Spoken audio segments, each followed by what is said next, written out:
नमस्कार साथियों, मैं हेमराज चौधरी आप सभी का इस अपबाइंड के ऑनलाइन प्लेटफॉर्म में हार्दिक स्वागत करता हूं। मैं आपके सामने राजस्थान का जो इतिहास है उस राजस्थान के इतिहास के अंतर्गत आज सबसे पहला जो टॉपिक है राजस्थान का एकीकरण, उस राजस्थान के एकीकरण के टॉपिक के अंतर्गत राजस्थान के एकीकरण को लेकर के बातें करेंगे। लेकिन कुछ बातें अपन यहाँ पर चाहे भारत के एकीकरण को लेकर के जो देशी रियासतें थी उनके एकीकरण को लेकर के मैं यहाँ पर बातें जरूर करूंगा आपके सामने। और इस राजस्थान के एकीकरण के दौरान जितने भी एग्जाम्स में क्वेश्चन बनते हैं उन सारे क्वेश्चनों की बात भी मैं आपके सामने करूंगा। तो जिक्र करते हैं और चलते हैं, इसके अंतर्गत देखते हैं, समझते हैं और समझ करके इस कम्पिटिटिव एग्जाम्स को कैसे क्लियर करते हैं वो भी अपन बातें करते हैं। तो राजस्थान का एकीकरण जो राजस्थान के इतिहास के अंतर्गत टॉपिक आता है, जिसको अपन अंग्रेजी भाषा में यूनिफिकेशन ऑफ राजस्थान के नाम से भी जानते हैं।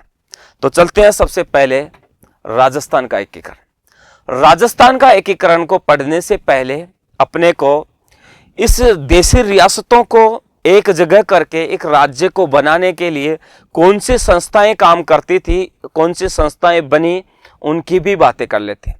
उस समय क्या हुआ, आप देखो कि इस भारत के अंतर्गत भारत में जो अंग्रेज थे, इन अंग्रेजों ने उस समय भारत पर तुर्कियों का अंत करके मुगलों का अधिकार हुआ था और उन मुगलों के दौरान ये भारत में आए थे। वैसे 1583 ईस्वी में एक राल्फ फिच नामक अंग्रेज था जो भारत आया था। यह उस समय 1583 ईस्वी में जब अकबर राजा था, भारत का मुगलों का शासक था, उस समय आया था, जो 1591 ईस्वी में भारत से गया था। लेकिन उसने भारत का भ्रमण किया और भारत का भ्रमण करके यहाँ की जो स्थितियां थी उसको जाना और वापस चला गया। लेकिन अकबर से किसी प्रकार की कोई बात नहीं की। उसके मरने के बाद, अकबर के मरने के बाद में अकबर का एक बेटा था सलीम, जिसको जहांगीर के नाम से जाना गया। सलीम एकमात्र अकबर का पुत्र था जो काफी मन्नतों के द्वारा अजमेर यात्रा के द्वारा ख्वाजा मोइनुद्दीन चिश्ती की यात्रा के दौरान पैदा हुआ था। तो यहां पर सलीम या जहांगीर अकेला पुत्र था और अकेला पुत्र होने के कारण इसकी आदतें बिगड़ चुकी थी। आदतें बिगड़ने का मतलब है अकबर एक तरीके से एक नशेवादी हो चुका था। नशे की जो चीजें होती थी उनका सेवन करने लगा था और महिलाओं की तरफ ज्यादा आकृष्ट था। कहते हैं कि जीवन में सलीम या जहांगीर ने 20 शादियां की थी। लेकिन उसी सलीम या जहांगीर के राजा बनने के दौरान आपको पता है यहाँ पर 1605 ईस्वी में जब राजा बना और 1605 के बाद में यानी कि 1605 से लेकर के 1627 ईस्वी तक शासक रहा था। लेकिन उसी दौरान मैं बात करता हूँ कि यहाँ पर जब सलीम या जहांगीर राजा रहा था उस समय अंग्रेजों का आगमन हुआ और इन अंग्रेजों के आगमन के दौरान उस समय अंग्रेजों ने फ्रांसीसियों पर आक्रमण करके उनसे जो कंपनी काम कर रही थी उनके अधीन फ्रांसीसी ईस्ट इंडिया कंपनी उसको खरीद लिया और अंग्रेजों ने उसे खरीद करके 1600 ईस्वी में यहाँ पर फ्रांसीसियों को पराजित करके वापस अपने राष्ट्र की ओर लौटा दिया गया, भेज दिया गया और अंग्रेजों का यहाँ पर अधिकार हो गया। अंग्रेजों ने इस कंपनी का नाम बदल करके ब्रिटिश ईस्ट इंडिया कंपनी कर दिया गया। इसके दौरान यहाँ पर भारत के अंतर्गत अंग्रेजों ने भारत में शासन व्यापार करने का और लाभ कमाने का उद्देश्य जाहिर रखा लोगों के सामने और इसके लिए अंग्रेजों ने मिलकर के सलीम या जहांगीर से कंपनी स्थापित करने की मांग की। सलीम या जहांगीर ने यहाँ पर उसे कोई अनुमति नहीं दी तो इन्होंने 1608 ईस्वी में इस कंपनी को सूरत में ले जाकर स्थापित कर दिया गया।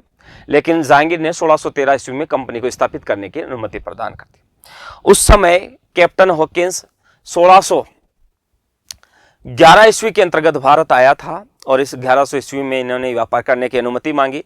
लेकिन यहाँ पर 1611 के बाद में यहाँ पर जो था उस समय 1615 ईस्वी के अंतर्गत यहाँ पर इसे क्या किया गया, 400 का मनसब दिया गया और खान की उपाधि देकर इसे लौटा दिया गया। इसके बाद में यहाँ पर कैप्टन हॉकिंस भारत आया और इस कैप्टन हॉकिंस ने भारत में आकर के सलीम या जहांगीर से व्यापार करने की अनुमति मांगी। लेकिन इसे कैप्टन हॉकिंस को यहाँ पर उसी समय जहांगीर ने, क्योंकि जहांगीर उस समय आगरा में था, इसे व्यापार करने की अनुमति नहीं प्रदान की और जहांगीर यहाँ से अजमेर आ गया था। आने के दौरान यहाँ पर कैप्टन हॉकिंस की बाद में जो सर टॉमस रो ही आया था उसके बाद। तो सर टॉमस रो अजमेर में जाकर के जहांगीर से मिला, तो जहांगीर ने इसे जनवरी 1616 ईस्वी में व्यापार करने की क्या कर दी, अनुमति प्रदान कर दी। उसके बाद में भारत में अंग्रेजों ने व्यापार करने के उद्देश्य से व्यापार करते रहे और लाभ कमाते रहे। धीरे धीरे भारत में उस समय पूरे भारत में 565 देशी रियासतों के राजा शासन करते थे और इन राजाओं की कमियों को देख करके यहां पर इन्होंने फायदा उठाना शुरू कर दिया गया।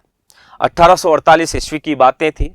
1848 ईस्वी के अंतर्गत यहां पर उस समय जो था, मैं बात करूं 1947 ईस्वी की, थोड़ा सा पहले, तो लॉर्ड कैनिंग यहां भारत आया था।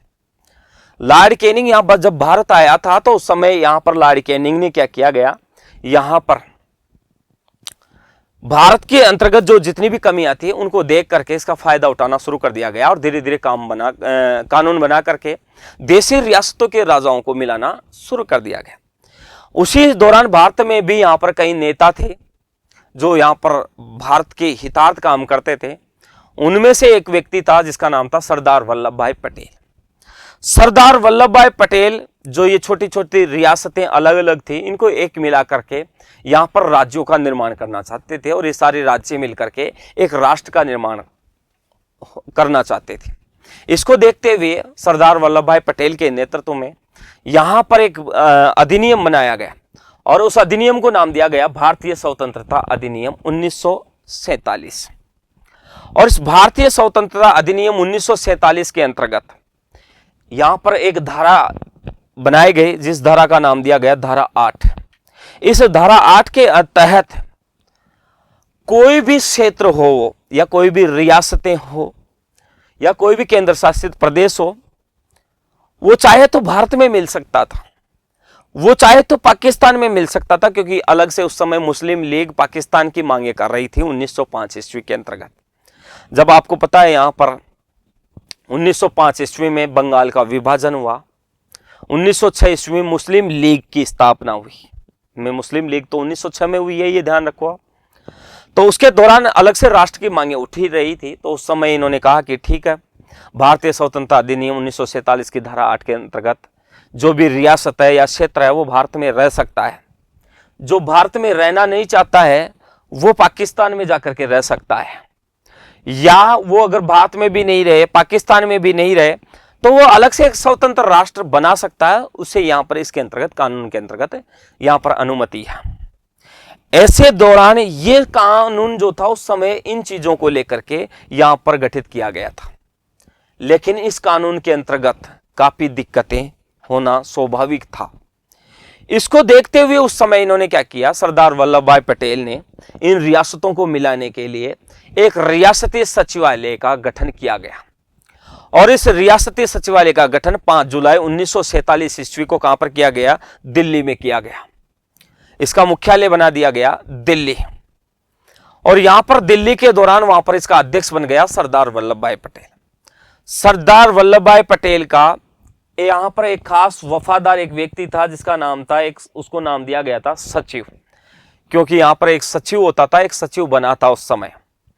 1858 ईस्वी यानी महारानी विक्टोरिया का जो अधिनियम बना था, भारत शासन अधिनियम 1858 के तहत एक पद बनाया गया था, सचिव का पद है, और वह सचिव था वीपी मेनन। उस समय ये जो वीपी मेनन था, इस वीपी मेनन का संपर्क और यहां पर इन दोनों की जो मित्रता थी सरदार वल्लभ भाई पटेल की, वो काफी अच्छी थी। और ये जो सचिव वीपी मेनन था, ये आम जनता के बीच में एक विश्वास पात्र व्यक्ति था और आम जनता की बातों को ये समझता था। इसको देखते हुए सरदार वल्लभ भाई पटेल ने इसको सचिव भी बना लिया गया। और उसी समय यहां पर इस रियासती सचिवालय के तहत यहां पर घोषणा की गई कि केवल वही रियासत है जो स्वतंत्र रह सकती है, क्योंकि सारी रियासतें अगर स्वतंत्र रहने का घोषणा कर दी गई तो फिर कौन से राज्य का निर्माण होगा, फिर कोई मतलब ही नहीं है इसका। रियासती सचिवालय बनाने का कोई मतलब ही नहीं है यहां पर। तो यहां पर क्या कर दिया गया, उन्होंने रियासती सचिवालय का गठन के तहत यहां पर नियम घोषणा भी बना दी गई और यहां पर घोषणा की गई कि जिसकी जनसंख्या, जिस देशी रियासत की जनसंख्या 10 लाख से अधिक हो और जिनकी वार्षिक जो आय है 1 करोड़ से अधिक होगी, जनसंख्या 10 लाख से अधिक होगी, जिनकी वार्षिक आय 1 करोड़ से अधिक होगी, वही क्या कर सकता है, वही अलग स्वतंत्र राष्ट्र बना सकता है। यह घोषणा इसके अंतर्गत की गई। और इस नियम के अंतर्गत यहां पर राजस्थान की अगर मैं बात करूं, क्योंकि राजस्थान की बातें हो रही है, राजस्थान का एकीकरण की बातें हो रही है, तो इस राजस्थान के एकीकरण के दौरान ऐसी 4 रियासतें आती थी जिनकी जनसंख्या यहां पर क्या थी, यहां पर 10 लाख से अधिक थी और वार्षिक आय कितनी थी, 1 करोड़ से अधिक थी। ऐसी कौन सी रियासतें आती थी, तो देखो यहां पर एक तो आती थी उदयपुर, एक रियासत ऐसी थी जिसका नाम था जयपुर, और एक रियासत ऐसी थी जिसका नाम था जोधपुर, और एक रियासत ऐसी थी जिसका नाम था बीकानेर। यहां पर इन्होंने कोई अंग्रेजी वर्ड थोड़ा सा गलत डाल दिया है, बीकानेर होता है। वैसे सब जानते हैं कि अंग्रेजी क्या होता है, तो बीकानेर होता है। क्या होता है, बीकानेर। उन्होंने हो सकता है थोड़ा सा टाइपिंग करते हुए डबल प्रिंट हो गया होगा, तो यहां पर बीकानेर है, ये समझ लेना। तो ऐसी 4 रियासतें जो इन दोनों नियमों को पूरा करती थी, जिसकी जनसंख्या 10 लाख से ज्यादा थी और वार्षिक आय 1 करोड़ से अधिक थी।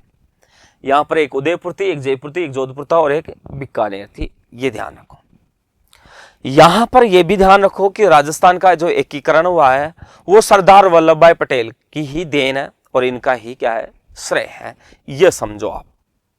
तो राजस्थान का एकीकरण का श्रेय सरदार वल्लभ भाई पटेल को ही जाता है। अगर सरदार वल्लभ भाई पटेल इस जिम्मेदारी को अपने कंधों पर नहीं उठाते तो राजस्थान का एकीकरण संभव था ही नहीं। तो राजस्थान का एकीकरण कैसे संभव है, किसके द्वारा संभव हुआ है, तो सरदार वल्लभ भाई पटेल के द्वारा। क्योंकि उस समय जब आपको पता है यहां पर भारत का एक वायसराय था जिसका नाम था लॉर्ड माउंटबेटन। लॉर्ड माउंटबेटन से यहां पर जाकर के इन्होंने बात की। तो बात करने के दौरान मैं 1857 की क्रांति की बातें नहीं कर रहा, क्योंकि 1857 की क्रांति का जो गवर्नर जनरल था तो लॉर्ड कैनिंग ही था, इसमें कोई बातें नहीं। अगर पीछे मैंने कोई रिपीट कर दिया हो तो बच्चों को पता होना चाहिए। 1848 ईस्वी में तो भारत का गवर्नर जनरल लॉर्ड डलहौजी बनकर के आए थे, इसमें कोई दो राय नहीं है, सन की बातें हो रही है। उसके बाद में तो यहां पर देखो कि सरदार वल्लभ भाई पटेल ने लॉर्ड माउंटबेटन से जाकर के बातें की गई। और यहां पर जो जिस समय है, जैसे मैं बात करता हूं, यहां पर जम्मू कश्मीर है, यहां पर हैदराबाद है, जूनागढ़ है, गोवा है, पांडिचेरी है, इन राजाओं से भी जाकर के इन्होंने बातें की। तो उन्होंने कहा कि ऐसी बात है, हमने अंग्रेजों के अधीनता पत्र पर साइन कर दिया है, इसलिए हमारी सारी शक्तियां यहां पर वायसराय या गवर्नर जनरल के अधीन है, हम कुछ भी नहीं कर सकते। अगर वो हमें कानून से इस संधि पत्र से अगर हमें मुक्त कर देंगे तो हम हमारा डिसीजन स्वयं ले लेंगे और हम इस रियासतों के एकीकरण के दौरान हम संधि पत्र पर तुम्हारे यहां पर एकीकरण पर क्या कर देंगे, साइन कर देंगे। इन्होंने सभी राजाओं से जाकर के मिला। तो सभी राजाओं ने यहां पर अपनी सी जो बात थी वो सब सरदार वल्लभ भाई पटेल के सामने रख दी। सरदार वल्लभ भाई पटेल ने पहले लॉर्ड माउंटबेटन से मिलकर के गए थे, पर लॉर्ड माउंटबेटन ने कह दिया कि अगर देशी रियासतें इस एकीकरण पर साइन करना चाहती है तो कर सकती है, हमें कोई आपत्ति नहीं है।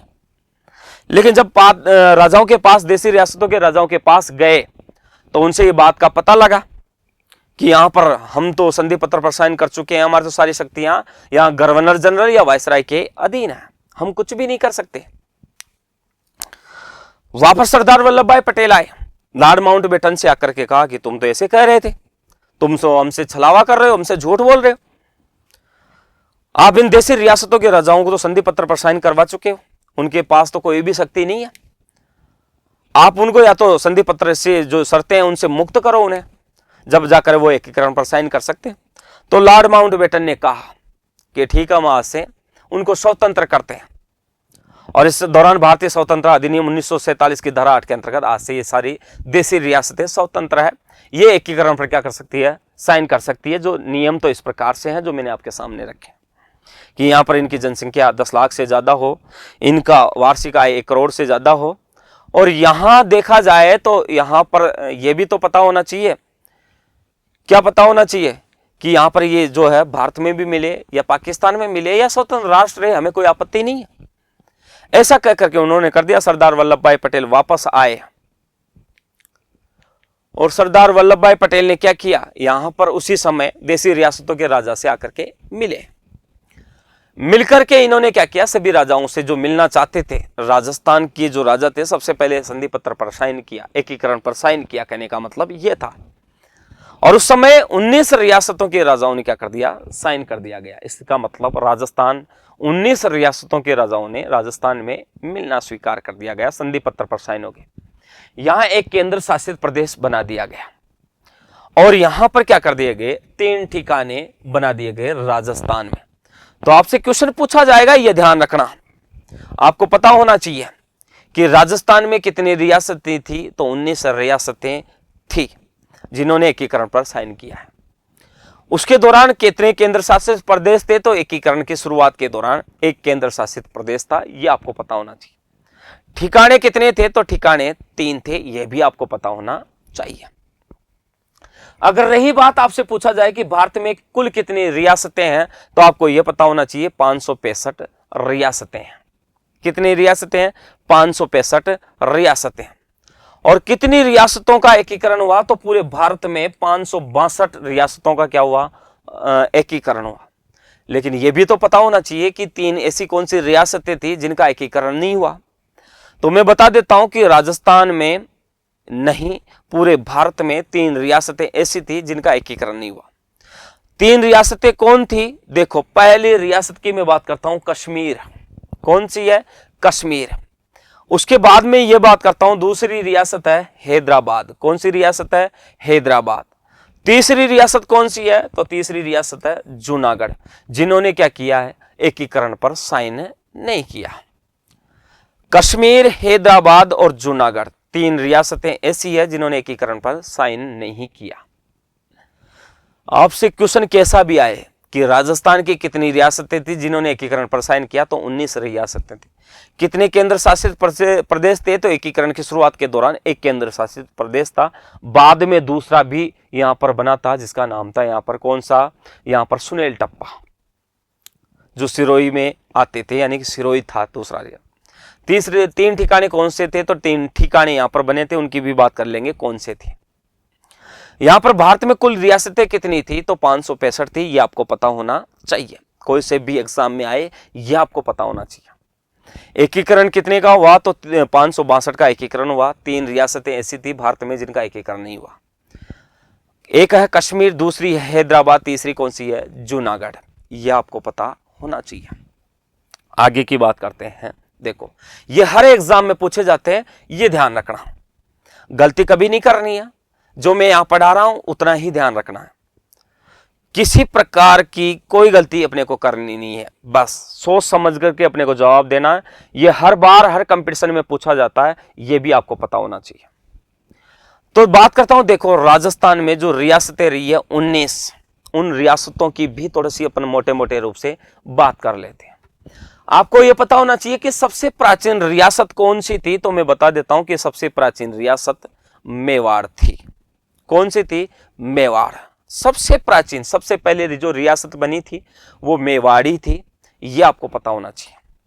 और इस मेवाड़ रियासत का गठन कब हुआ, 566 ईस्वी के दौरान। समय को भी अपने को ध्यान में रखना है। सबसे प्राचीन रियासत मेवाड़, और मेवाड़ का गठन कब हुआ, 566 ईस्वी में, यह ध्यान रखना। मैं बात करता हूं सबसे नवीन रियासत, किसकी बात करता हूं, सबसे नवीन रियासत। और सबसे नवीन रियासत कौन सी है, झालावाड़। कौन सी है, झालावाड़, यह ध्यान रखना। अब सबसे नवीन जो रियासत है वो झालावाड़ है, और इस झालावाड़ रियासत का गठन कब हुआ, तो यह ध्यान रखना, इसका गठन हुआ है 1838 ईस्वी। कब हुआ है, 1838 ईस्वी में, यह आपको पता होना चाहिए। तो ये सबसे प्राचीन रियासत मेवाड़ 566 ईस्वी में गठन हुआ। सबसे नवीन रियासत झालावाड़, जिसका गठन 1838 ईस्वी में हुआ, ये आपको पता होना चाहिए। उसके बाद में देखो, क्षेत्रफल के आधार पर भी रियासतों की थोड़ी सी बात तो कर लेते हैं। तो क्षेत्रफल के आधार पर सबसे बड़ी जो रियासत है वो कौन सी है, मारवाड़। कौन सी है, मारवाड़। क्योंकि सबसे ज्यादा क्षेत्रफल में जो बड़ी फैली हुई है, वो सबसे बड़ी रियासत मारवाड़ को ही मानते हैं। किसको मानते हैं, मारवाड़ को। सबसे क्षेत्रफल के आधार पर सबसे बड़ी रियासत मारवाड़, तो क्षेत्रफल के आधार पर सबसे छोटी रियासत कौन सी है? तो शाहपुरा, जो भीलवाड़ा में पड़ती है। शाहपुरा जयपुर में मत समझ जाना कहीं तुम कि जर जयपुर में शाहपुरा है, नहीं, शाहपुरा भीलवाड़ा में है। यह आपको पता होना चाहिए। कहां पर पड़ता है? ये शाहपुरा में पड़ता है। इसके आधार पर भी जनसंख्या के आधार पर याद कर लेते हैं, क्योंकि देखो जनसंख्या के आधार पर तो आंकड़े चेंज हो सकते हैं, लेकिन अभी 2-5-10 साल तो होंगे नहीं। तो थोड़ा सा ये भी देख लेते हैं कि जनसंख्या सबसे ज्यादा है, जो जनसंख्या के आधार पर सबसे बड़ी जो रियासत है वो कौन सी है? जयपुर। कौन सी है वो रियासत? है जयपुर। ये आपको पता होना चाहिए। जनसंख्या के आधार पर सबसे बड़ी रियासत जयपुर है, ये ध्यान रखना। उसके बाद में मैं बात करता हूं सबसे छोटी रियासत, और सबसे छोटी रियासत कौन सी है? शाहपुरा। और ये शाहपुरा कहां पर पड़ती है? आपको पता होना चाहिए, भीलवाड़ा में, जो मैंने पहले ऊपर की। तो सबसे छोटी रियासत जनसंख्या के आधार पर शाहपुरा ही पड़ती है, क्षेत्रफल के आधार पर ही शाहपुरा पड़ती है। लेकिन क्षेत्रफल के आधार पर बड़ी रियासत मारवाड़ है, और जनसंख्या के आधार पर कौन सी है? जयपुर, क्योंकि जनसंख्या तो जयपुर में ही है सबसे ज्यादा, लेकिन क्षेत्रफल जयपुर का नहीं है ज्यादा, मारवाड़ क्षेत्र का है। तो आपको ये तो पता होना चाहिए, ये ध्यान रख लो। क्वेश्चन कहां से जाएंगे? कहीं से नहीं जाएंगे। पढ़ना आपको कैसे है ये समझो। आप बच्चे को ये पता होना चाहिए कि पढ़ना क्या है अपने को। उसके बाद में देखो आप, एकमात्र मुस्लिम रियासत भी है राजस्थान की। अगर मैं बात करूं तो, क्योंकि राजस्थान में जनसंख्या की अगर बात कर रहे हैं तो फिर जनसंख्या की अधिकता के आधार पर भी बात कर लेते। तो मुस्लिम रियासत की अपन बात करें तो सबसे मुस्लिम रियासत जो माना गया वो टोंक को माना गया। किसको माना गया? टोंक को माना गया, ये ध्यान रखना। वैसे टोंक का गठन कब हुआ है? तो 1817 ईस्वी में इसका गठन हुआ है, यह आपको पता होना चाहिए। एकमात्र मुस्लिम रियासत कौन सी है? टोंक। और इस टोंक का गठन कब हुआ है? 1817 ईस्वी में, यह आपको पता होना चाहिए। बात करते हैं इसके अलावा भी जाट रियासतों की भी बात कर लेते हैं। और ये जाट जो रियासतें हैं ये दो हैं। एक तो है कौन सी? भरतपुर, और दूसरी कौन सी है? धौलपुर। जहां पर जाट ज्यादा रहते थे, जिनकी जनसंख्या ज्यादा थी, तो राजस्थान में जाट रियासतें भी है।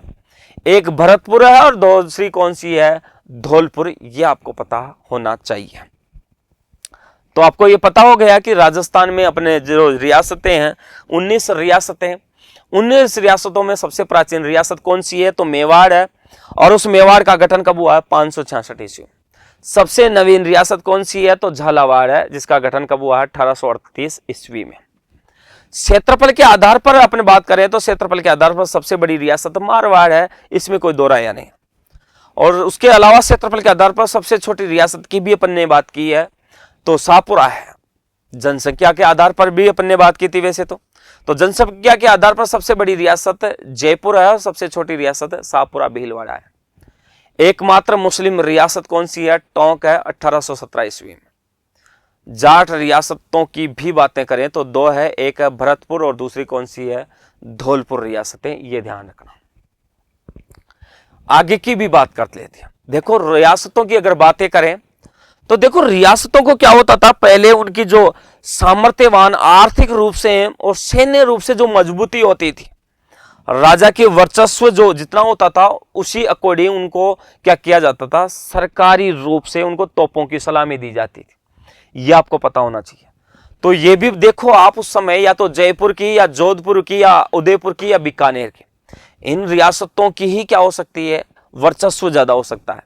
लेकिन सर्वाधिक जो तोपें हैं, तोपों की जो सलामी दी जाती थी, वो एकमात्र रियासत थी उदयपुर, और इसको सर्वाधिक तोपों की सलामी दी जाती थी, और वो भी कितनी? 19 तोपों की। तो ये भी पता होना चाहिए आपको। तो क्वेश्चन कैसा भी आए, बस अपने को जब पता ना परफेक्ट, तो डाउट किसी प्रकार का रहेगा नहीं। ये मैं कहता हूं आपको, डाउट में जीवन में छोड़ूंगा ही नहीं, ये आप ध्यान रखना।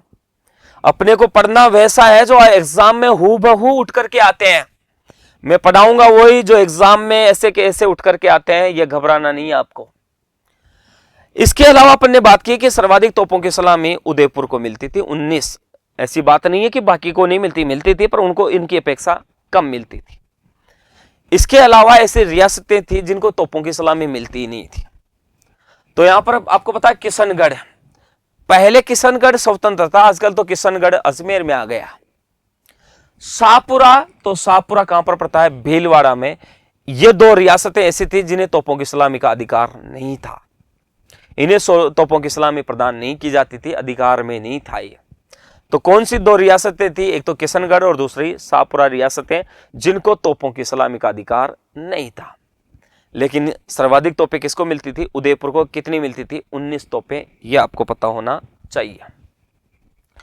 देखो, मैं बात करता हूं आपकी आजादी से पहले भारत में भी 4 केंद्र शासित प्रदेश थे। आजादी से पहले भारत में 4 केंद्र शासित प्रदेश थे। उन चारों केंद्र शासित प्रदेशों में से एक राजस्थान में भी आता था। तो मैंने बात की है बिल्कुल आजादी से पहले की बातें हैं, क्योंकि आजादी कब मिली है भारत को? 1947 के दौरान। तो उससे पहले तो भारत में 4 केंद्र शासित प्रदेश थे। एक था यहां दिल्ली, दूसरा कौन सा था? अजमेर मेरवाड़ा राजस्थान में, और तीसरा कौन सा था? बलूचिस्तान पाकिस्तान में, और तीसरा कौन सा था? कुर्ग कर्नाटक में। आजादी से पहले भारत में 4 केंद्र शासित प्रदेश थे। एक है दिल्ली, दूसरा है अजमेर मेरवाड़ा राजस्थान, तीसरा है बलूचिस्तान पाकिस्तान, तीसरा है कुर्ग कर्नाटक। 4 ऐसे केंद्र शासित प्रदेश थे जो भारत में काम करते थे। ये केंद्र शासित प्रदेश आते थे तो आपको एग्जाम में पूछा जाए कि भारत में कितने थे, तो 4 थे। एक है दिल्ली, दूसरा अजमेर मेरवाड़ा जो राजस्थान में आता है, तीसरा बलूचिस्तान पाकिस्तान में आता है, चौथा कौन सा है? कुर्ग कर्नाटक। तो राजस्थान की तो सिर्फ एक की बात हो रही थी जो इसमें शामिल था, लेकिन भारत में तो क्या थे? 4 थे। उसके अलावा भी मैं बात करता हूं को देखो, आपको पता है उस समय जब रियासतों का एकीकरण हुआ तो उस समय भारत के जो क्षेत्र थे उन क्षेत्रों को शामिल करके इनको 4 श्रेणियों में बांट दिया गया। प्रथम श्रेणी, द्वितीय श्रेणी और तृतीय श्रेणी और चतुर्थ श्रेणी। राज्यों को 4 श्रेणियों के आधार पर बांट दिया गया, क्योंकि जनसंख्या के आधार पर, शिक्षा के आधार पर, स्वास्थ्य के आधार पर, इस आधार पर इनको बांटा गया था। राजस्थान ऐसा था जो शिक्षा में भी और स्वास्थ्य में भी काफी पिछड़ा हुआ था, यह ध्यान रखो। तो राजस्थान को 20 श्रेणी में शामिल किया गया, यह भी ध्यान रखना। तो राजस्थान रियासतों के एकीकरण के समय कौन सी श्रेणी का राज्य था? तो 20 श्रेणी का राज्य था, यह समझ में ना। लेकिन मैं आपको बता देता हूं कि यहां पर अजमेर मेरवाड़ा की बात करते हैं तो अजमेर मेरवाड़ा तो केंद्र शासित प्रदेश था, लेकिन अजमेर मेरवाड़ा को केंद्र शासित प्रदेश को 20 श्रेणी में न रख करके किस में रख दिया? सी श्रेणी में, क्योंकि वो स्वतंत्र था। तो राजस्थान की अगर बात हो रही है तो वो 20 श्रेणी में है, और यहां पर अजमेर मेरवाड़ा की बात हो रही है तो वो किस में है? सी श्रेणी में है। यह थोड़ा सा ध्यान रखना है आपको। तो यहां पर अपन ने रियासतों के एकीकरण के दौरान यहां पर उनको श्रेणियां हैं, उनकी भी थोड़ी सी बातें तो अपन ने की है। अपने केंद्र शासित प्रदेशों की भी भारत की बात की है तो राजस्थान तो अपने आप उसमें आ जाता है, यह भी अपन ने बातें की थी। एग्जाम में किसी प्रकार से क्वेश्चन पूछा जा सकता है कि भारत में कितने केंद्र शासित प्रदेश थे, तो 4। राजस्थान में कितने थे? तो 1 थे। नाम पूछे तो बता देना, दिल्ली है, अजमेर मेरवाड़ा जो राजस्थान में पड़ता है, बलूचिस्तान जो पाकिस्तान में पड़ता है, कुर्ग कर्नाटक जो कर्नाटक में, यानी कुर्ग है जो कर्नाटक में पड़ता है। राजस्थान किस श्रेणी का राज्य है? तो 20 श्रेणी का राज्य है। भारत के राज्यों को कितनी श्रेणियों में बांटा गया? तो 4 श्रेणियों में बांटा गया, ए बी सी डी, या प्रथम श्रेणी, द्वितीय श्रेणी, तृतीय श्रेणी या चतुर्थ श्रेणी। उसके अलावा अजमेर मेरवाड़ा की बात करूं तो यहां पर अजमेर मेरवाड़ा सी श्रेणी में शामिल है, यह भी ध्यान रखना।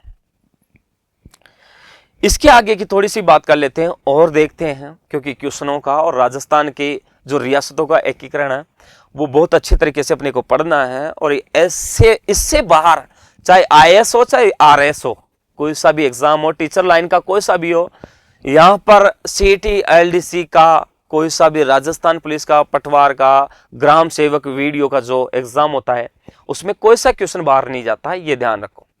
क्योंकि मैं टॉपिक वही पढ़ाता हूं और क्वेश्चन वही लाता हूं जो एग्जाम में उठ करके आते हैं। लाइन टू लाइन क्वेश्चन आज तक उठ करके आए हैं और आते रहेंगे, यह ध्यान रखो। विश्वास तो दुनिया करती हुई आई है, विश्वास एक स्टूडेंट को गुरु पर भी करना होगा। विश्वास से दुनिया चलती है, अगर विश्वास नहीं है तो सफलता नजदीक नहीं है, क्योंकि सफलता का रास्ता जो है वो विश्वास पर टिका हुआ है। दुनिया कितनी भी स्वार्थी हो सकती है, लेकिन विश्वास के बिना वो भी अधूरी है। तो यह समझ लेना आप। देखो, उसके अलावा बात करता हूं थोड़ा आगे की। आगे की बात करें तो देखो, आगे की मैं बात करता हूं। देखो, ठिकाने। राजस्थान राज्य में मैंने ठिकानों की बातें की थी। मैंने 19 केंद्र शासित प्रदेशों की बातें नहीं, राजस्थान में देशी रियासतों की बातें की थी। केंद्र शासित प्रदेश एक था, उसकी बातें की थी। ठिकाने 3 थे, उनकी बातें अपन और कर लेते। तो राजस्थान में 3 ठिकाने थे। एक था नीमराणा। नीमराणा कहां पर पड़ता है? अलवर में। कहां पर पड़ता है ये? अलवर में पड़ता है। ये थोड़ा सा ध्यान रखना। नीमराणा कहां पर पड़ता है? अलवर। और उस समय जो नीमराणा अलवर क्षेत्र है, वहां का एक शासक था जिसका नाम दिया गया राजेंद्र सिंह। आपको किसी गाइड में पढ़ना, आपको देखने को ही नहीं मिलेगा। तो यहां पर नीमराणा अलवर के अंतर्गत यहां का राजा कौन था? राजेंद्र सिंह था, यह ध्यान रखना। उसके बाद में दूसरा ठिकाना कौन सा था? तो कुशलगढ़ बांसवाड़ा था। कौन सा था? कुशलगढ़ बांसवाड़ा। और यहां का राजा कौन था? हरेंद्र सिंह। कौन था यहां? हरेंद्र सिंह, यह ध्यान रखना। दूसरा राजा कौन था? कुशलगढ़ बांसवाड़ा का हरेंद्र सिंह था, यह ध्यान रखना। तो दूसरा ठिकाना बांसवाड़ा, पहला नीमराणा अलवर। नीमराणा अलवर का शासक कौन था? तो राजेंद्र सिंह, यह आपको ध्यान रखना। कुशलगढ़ बांसवाड़ा दूसरा शासक था और उसका दूसरा ठिकाना था और उसका शासक था हरेंद्र सिंह। यहां यह भी बात करते हैं कि यहां सबसे बड़ा ठिकाना कौन सा था? तो यह ध्यान रखना, लावा था। कौन सा ठिकाना था? लावा ठिकाना सबसे बड़ा ठिकाना था। आप देखो, लावा आजकल लावा टोंक जिले में आता है, देख लो आप, लेकिन उस समय का सबसे बड़ा ठिकाना था, यह समझ लो। लेकिन जब टोंक, क्योंकि टोंक का गठन कब हुआ? 1817 ईस्वी में। लेकिन अपन रियासतों का एकीकरण तो पहले पढ़ रहे हैं। क्या पढ़ रहे हैं? रियासतों का एकीकरण तो अपन पहले ही पढ़ रहे हैं, ये ध्यान रखो। तो उस समय तो जयपुर रियासत में आता था, ये ध्यान रखना। तो सबसे बड़ा ठिकाना लावा पहले जयपुर रियासत में आता था और समय प्रमुख कौन था? प्रदीप सिंह इस समय लावा ठिकाना का प्रमुख था। आजकल तो टोंक में ठिकाना आता है ये, इसलिए ये दोनों चीजें ध्यान रखना। अगर टोंक का नाम नहीं आए ना, तो आंसर अपने आप कौन सा हो जाएगा? लावा। ये समझ लेना। अगर मान लो दोनों ही आ जाए गुरुजी, तो क्या करें अपन? तो पहले ध्यान रखना कि उस समय रियासतों के एकीकरण के समय लावा ठिकाना किस रियासत में आता था, यह ध्यान रखना। तो जयपुर ही आंसर होगा। उसके बाद में अपन बात करता हूं सबसे छोटा ठिकाना। किस में सबसे छोटा ठिकाना की बात करता हूं, तो यह कौन सा है? टोंक। कौन सा आता है? टोंक। मैंने कहा था, क्योंकि टोंक का निर्माण 1817 ईस्वी में, और समय यहां का जिसने गठन किया था टोंक का, वो कौन था? मोहम्मद अली। ये ध्यान रखना। जो ठिकाना का उस समय प्रमुख था वो कौन था? मोहम्मद अली। ये भी ध्यान रखना थोड़ा सा। तो ठिकाने अच्छे समझ लिए होंगे, एग्जाम में तो आते ही आते हैं, ये आप ध्यान रखना, हर एग्जाम में आते हैं, ये समझ लेना। उसके बाद में मैं बात करता हूं राजस्थान का एकीकरण की दौरान कि एकीकरण किस प्रकार से हुआ। तो राजस्थान का एकीकरण कब शुरू हुआ, इसकी भी बातें आती है। तो राजस्थान का जो एकीकरण हुआ है वो 18 मार्च 1948 ईस्वी में हुआ है, ये थोड़ा सा ध्यान रखना। राजस्थान का एकीकरण की शुरुआत कब हुई है? 18 मार्च 1948 ईस्वी को हुई है, यह थोड़ा सा ध्यान रखना। आपसे कई बार, हर बार क्वेश्चन पूछा जाता है कि राजस्थान का एकीकरण की शुरुआत कब हुई? तो 18 मार्च 1948 ईस्वी को हुई है, यह भी देखो, यह भी आपको पढ़ना है, याद रखना। उसके बाद में मैं बात करता हूं समापन की। तो इसका समापन कब हुआ है? तो 1 नवंबर 1956 ईस्वी को राजस्थान का एकीकरण का समापन हुआ है, यह भी देखो। उसके बाद में मैं बात करता हूं राजस्थान का एकीकरण का समापन 1 नवंबर 1956 ईस्वी को हुआ। इसका मतलब राजस्थान का एकीकरण 1 नवंबर 1956 ईस्वी को पूरा हुआ, यह भी आपको ध्यान रखना है। राजस्थान का एकीकरण कितने समय में हुआ है, यह आपको पता होना चाहिए। तो राजस्थान का एकीकरण पूरा होने में इन जो स्वतंत्र राष्ट्र थे, अपने आप को स्वतंत्र राष्ट्र मानते थे, उन्होंने साइन करते करते कितना समय लग गया? 8 वर्ष 7 माह और 14 दिन का। 8 वर्ष 7 माह और 14 दिन का, कहने का मतलब वर्ष 8 है, इससे एक कम 7 है, और 7 का दुगना कितना है? 14 है, यह ध्यान रखना। तो समय राजस्थान का एकीकरण में 8 वर्ष 7 माह और 14 दिन का समय लगा था। कितने चरणों में पूरा हुआ, तो ये ध्यान रखना 7 चरणों में पूरा हुआ, ये भी ध्यान रखना। राजस्थान का एकीकरण कितने चरणों में हुआ, 7 चरणों में। शुरुआत कब हुई है, 18 मार्च 1948 ईस्वी में, समापन 1 नवंबर 1956 में। समय 8 वर्ष 7 माह और 14 दिन का समय लगा था। कितने चरण थे, 7 चरण थे, ये ध्यान रखना। आगे की बात करते हैं तो देखो, सबसे पहले राजस्थान का जो चरण था, पहला चरण, पहले चरण की बात करते हैं। यहां से भी बहुत ज्यादा क्वेश्चन आते ही आते हैं और आएंगे, कोई बड़ी बात भी नहीं है, क्योंकि राजस्थान के चरणों की अगर अपन बात कर रहे थे, देखो अभी बात कर रहे थे कि 7 चरणों में हुआ है। शुरुआत 18 मार्च 1948 ईस्वी में हुई है, समापन 1 नवंबर 1956 में हुआ है। तो इसका मतलब समय लगा 8 वर्ष 7 माह और 14 दिन का। तो 7 चरणों की अपन बात करते हैं, यह भी ध्यान रखना। तो राजस्थान का पहला चरण है जिसका नाम है मत्स्य संघ। क्या नाम है, मत्स्य संघ। अब ये जो मत्स्य संघ था, इस मत्स्य संघ का नामकरण किसी न किसी व्यक्ति ने किया होगा। जैसे बात करते हैं कि मेरा नामकरण है, तो मेरा नामकरण मेरे माता पिता ने किया होगा, तो वो तो किसी व्यक्ति की बात करो, किसी व्यक्ति विशेष की बात करो, किसी स्थान की बात करो, नामकरण तो होता ही है। किसी कार्य को लेकर के, किसी स्थान की प्रसिद्धि को लेकर उसका नामकरण हो जाता है। किसी धर्म को, देवता को लेकर के उस क्षेत्र का नामकरण हो जाता है। किसी व्यक्ति को समाज सुधार के कार्यों को लेकर के उसका नामकरण हो जाता है। वही बातें हैं। तो यहां पर क्या हुआ, इसको पहला चरण जो था उसको नाम दिया गया मत्स्य संघ। और ये नाम किसने दिया गया था, के.एम. मुंशी के द्वारा। किसके द्वारा, के.एम. मुंशी के द्वारा इसको नाम दिया गया था मत्स्य संघ। इसका गठन कब हुआ, 18 मार्च 1948 ईस्वी में। इसका गठन कब हुआ, 18 मार्च 1948 ईस्वी में यहां पर गठन हुआ था मत्स्य संघ का। मत्स्य संघ पहला चरण था और इसका गठन 18 मार्च 1948 ईस्वी में हुआ था। इसको नाम दिया गया था के.एम. मुंशी। ये आपको ध्यान में रखना ही रखना है।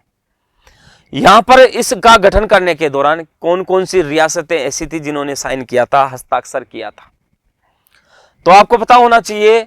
यहां पर देखो, रियासतों पे एकीकरण पर साइन 7 जुलाई 1947 ईस्वी को ही शुरू हो चुका था। कब हो चुका था, 7 जुलाई 1947 ईस्वी। और यहां पर उस दौरान 7 दिन के अंतर्गत रियासतों के एकीकरण ने यहां पर साइन कर दिए थे, यह ध्यान रखना। तो यहां पर देखो, उस समय बात करता हूं कि कितनी रियासतें ऐसी थी जो इसमें शामिल हुई थी। तो 4 रियासतें ऐसी थी जो मत्स्य संघ में शामिल हुई थी, और इसके अलावा भी एक ठिकाना था जो इसमें क्या हुआ था, शामिल हुआ था, यह ध्यान रखना। अब 4 रियासतें कौन सी थी, तो देखो, वैसे देखा जाए तो अंग्रेजी के अल्फाबेट से भी आप याद कर सकते हो, ABCD। कहने का मतलब है अलवर है, भरतपुर है, यहां पर करौली है और यहां पर धौलपुर है। ये क्या है, 4 रियासतें ऐसी हैं जिनको अपन अंग्रेजी के अल्फाबेट से भी याद कर लेते हैं, ये भी ध्यान थोड़ा सा रखना। तो अपन 4 रियासतें जो इसमें शामिल की गई थी उनकी बातें कर रहे हैं। तो पहला है अलवर। अब ये भी पता होना चाहिए वहां का शासक कौन था। तो अलवर के, वैसे आपको पता, लोग तेज होते हैं, अलवर के लोग हमेशा ही तेज होते हैं, ये ध्यान रखो। तो इसका मतलब कौन शासक था वहां का, तेज सिंह। याद कर लो रे भाई, अपना क्षेत्र अलवर, और अलवर अपन तो वैसे तेज है ना, तो तेज है, तो इसका मतलब तेज सिंह शासक था। भरतपुर की बात करते हैं, और आपको पता भरतपुर में मथुरा वृंदावन, यानी कि वहां के लोग जो यूपी के कुछ आते हैं, ब्रज भाषा बोलते हैं। ब्रज बोलते ही नहीं, बोलते हैं ना, श्याम के दीवाने हैं, और श्याम के दीवाने हैं तो इसका मतलब वो क्षेत्र ब्रज कहलाता है ना। तो यहां का शासक कौन हुआ, ब्रजेंद्र सिंह। यह लो याद, शासक भी याद। उसके बाद में बात करते हैं धौलपुर, और ये धौलपुर क्या करते हैं, लोगों को धो देते हैं, कपड़ों को जैसे धो देते हैं ना, वैसे ये लोगों को भी धो देते हैं। इसका मतलब एक नया सवेरा उदय होता है, यानी कि जो गलत लोग हैं उनका अंत हो जाता है धोने के बाद, और एक नया सवेरा शान और सुकून की जिंदगी वाला शुरू होता है। इसका मतलब वहां का शासक कौन, उदय भान सिंह। सही है गलत है, उदय भान सिंह, क्योंकि ऐसे भान, उदय भान, ऐसे लोग ऐसे काम करते हैं लोगों को धोने का। तो ये धौलपुर का राजा उदयभान सिंह, ये ध्यान रखना। उसके बाद में मैं बात करता हूं करौली। करौली के जो लोग हैं ना, वो गणेश जी के दीवाने हैं, क्योंकि करौली से नजदीकी क्या पड़ता है, सवाई माधोपुर। हाँ, अब करौली क्या के लोग क्या करो, गणेश जी के दर्शन करो, है ना, करो। तो इसका मतलब गणेश पाल, कौन था ये, गणेश पाल, ये ध्यान रखना। तो अलवर का कौन, क्योंकि लोग तेज तो तेज सिंह। भरतपुर का कौन, इसका मतलब यहाँ के लोग ब्रजभाषा बोलते हैं, ब्रजेंद्र सिंह। धौलपुर का लोग धोने वाला काम कौन करेगा, उदयभान सिंह, क्योंकि ये जो सिंह है ना, ये सिंह ही ऐसे काम करते हैं, तो उदयभान सिंह। करौली के लोग तो गणेश जी के दीवाने हैं, इसका मतलब गणेश पाल यहाँ का शासक था। ये बातें ध्यान रखना। पहले चरण का नाम मत्स्य संघ, नाम दिया किसने, इस मत्स्य संघ का नामकरण किसने किया, तो के.एम. मुंशी ने किया था, यह ध्यान रखना। गठन कब हुआ, 18 मार्च 1948 ईस्वी में। कितनी रियासतें इसमें शामिल हुई, तो 4 रियासतें इसमें शामिल हुई थी, और एक ठिकाना था जिसका नाम था नीमराना। और आपको यह भी पता होना चाहिए, नीमराना कहां पर पड़ता है, अलवर में। कहां पर पड़ता है, अलवर में पड़ता है, ये थोड़ा सा ध्यान रखना। कहां पर पड़ता है, अलवर में पड़ता है, ये भी ध्यान रखना। कहां पर पड़ता है, अलवर में। अब देखो, अलवर में पड़ता है, तो यहां देखो कि मत्स्य संघ की राजधानी कौन सी थी। तो मत्स्य संघ की राजधानी उस समय कौन सी थी, अलवर। राजधानी बनी थी उस समय, क्या बनी थी, ये राजधानी। मत्स्य संघ की क्या बनी थी, ये राजधानी बनी थी, ये ध्यान रखना। राजधानी क्या थी, राजधानी कौन सी बनी मत्स्य संघ की उस समय, अलवर। राजधानी का थोड़ा सा ध्यान रखना है आपको। ठिकाना भी इससे संबंधित था, जो वर्तमान में इसमें आता है, नीमराना। तो राजधानी भी अलवर और ठिकाना भी नीमराना, ये आपको पता होना चाहिए। ये थी मत्स्य संघ की बातें, पहला चरण की बातें थी। उसके बाद में मैं बात करता हूं, देखो मत्स्य संघ की कुछ और बातें हैं, बहुत इंपॉर्टेंट है, आज तक आपने पढ़ी नहीं होगी, पर मैं बता देता हूं आपको। तुम जैसे कि टीचर लाइन की तैयारी करते हो, आरएस की, आईएएस की तैयारी करते हो, तो ये चीजें आपको पता होना चाहिए। फिर भी कुछ बातें ऐसी होती है जो एग्जाम में आजकल बहुत सारे ट्रेंड के हैं, जो क्वेश्चन इनसे संबंधित ज्यादा आते हैं, ऐसी चीजें मैंने शामिल की है। तो ये देखो, पहले मत्स्य संघ। इस मत्स्य संघ की वार्षिक जो आय है ना, वार्षिक आय वो कितनी है, 184 लाख। वार्षिक आय कितनी थी इसकी, 184 लाख वार्षिक इसकी आय थी, ये भी आपको पता होना चाहिए। मत्स्य संघ की जनसंख्या कितनी थी उस समय की, तो 18.38 लाख, यानी कि 18,38,000 जनसंख्या थी, ये ध्यान रखना। चलो, जनसंख्या इतनी याद हो या न हो, पर एक दो बार नजर तो जरूर डाल लेना। क्षेत्रफल की बात करें तो उस समय जो मत्स्य संघ फैला हुआ था ना, वो 12,000 किलोमीटर में फैला हुआ था। कितने किलोमीटर में, 12,000 किलोमीटर में फैला हुआ था, यह ध्यान रखना। जिसका क्षेत्रफल कितना है, 12,000 किलोमीटर, यह ध्यान रखना। उसके बाद में मैं बात करता हूं उद्घाटन की। उद्घाटन है लोहागढ़, जो इस मत्स्य संघ का जो उद्घाटन हुआ था वो लोहागढ़ दुर्ग में हुआ था। और लोहागढ़ दुर्ग में कहां पर पड़ता है, भरतपुर में। कहां पर पड़ता है, भरतपुर में। इसका मतलब राजधानी अलवर थी और उद्घाटन भरतपुर के लोहागढ़ दुर्ग में हुआ है। और उस समय जाट राजवंश जो थे वहां के शासक रहे थे भरतपुर के। भरतपुर और धौलपुर उनके अधीन ही आता था, तो इनका उद्घाटन भी ध्यान रखो। तो उद्घाटन लोहागढ़ दुर्ग में हुआ था। उस समय मत्स्य संघ का उद्घाटन करता कौन था, जिसने उद्घाटन किया था, तो आपको यह पता होना चाहिए, एक व्यक्ति था एन.वी. गॉडगिल, यानी कि नरहरि विष्णु गॉडगिल ने इसका उद्घाटन किया था। यह भी आपको क्या होना चाहिए, पता होना चाहिए। तो मत्स्य संघ का वार्षिक जो आय थी मत्स्य संघ की, वो 184 लाख थी। जनसंख्या जो थी 18,38,000 थी। क्षेत्रफल 12,000 किलोमीटर तक फैला हुआ था। इसका उद्घाटन जो था लोहागढ़ दुर्ग में हुआ था मत्स्य संघ का, जो भरतपुर में पड़ता है। और उसका उद्घाटन जो जिसने किया था वो एन.वी. गॉडगिल या नरहरि विष्णु गॉडगिल ने की थी। कोई सा भी क्वेश्चन आए ये आपको पता होना चाहिए। उसके बाद में मैं बात करता हूं थोड़ा सा मत्स्य संघ। मैंने बताया भी है कि राजधानी तो अलवर रही थी, ये आपको पता होना चाहिए। राज प्रमुख कौन था यह भी ध्यान होना चाहिए। तो राज प्रमुख की मैं बात करता हूं तो उस समय उदयभान सिंह की बात करता हूं। किसकी बात करता हूं? उदयभान सिंह। अब आपको पता सही होना चाहिए कि यहां पर उदयभान सिंह कहां का शासक था। तो मैंने कहा था धौलपुर का, क्योंकि लोग क्या करते हैं, धौलपुर के लोग धो देते हैं, और धो देते हैं ऐसा काम कौन करता है? उदयभान सिंह। तो धौलपुर का शासक कौन था? उदयभान सिंह, जो यहां पर राज प्रमुख रहा था, प्रमुख नेता था, कहने का मतलब मत्स्य संघ का, यह ध्यान रखना। तो राज प्रमुख उस समय उदयभान सिंह था, और यह उदयभान सिंह कहां का था यह आपको पता होना चाहिए। तो यह था धौलपुर का। मेरा थोड़ा सा क्या है, लेफ्ट हैंडर हूं मैं, लेफ्ट हाथ चलता है, मैं थोड़ा सा ये ध्यान रखना है ना। हाँ, तो उस समय धौलपुर का शासक था उदयभान सिंह, जो राज प्रमुख बना था, यह भी ध्यान रखना। प्रधानमंत्री की मैं बात करूं तो प्रधानमंत्री कौन था? शोभाराम कुमावत। कौन था? शोभाराम कुमावत प्रधानमंत्री था उस समय मत्स्य संघ का। तो पहला प्रधानमंत्री कौन बना? शोभाराम कुमावत, यह ध्यान रखना, मत्स्य संघ का।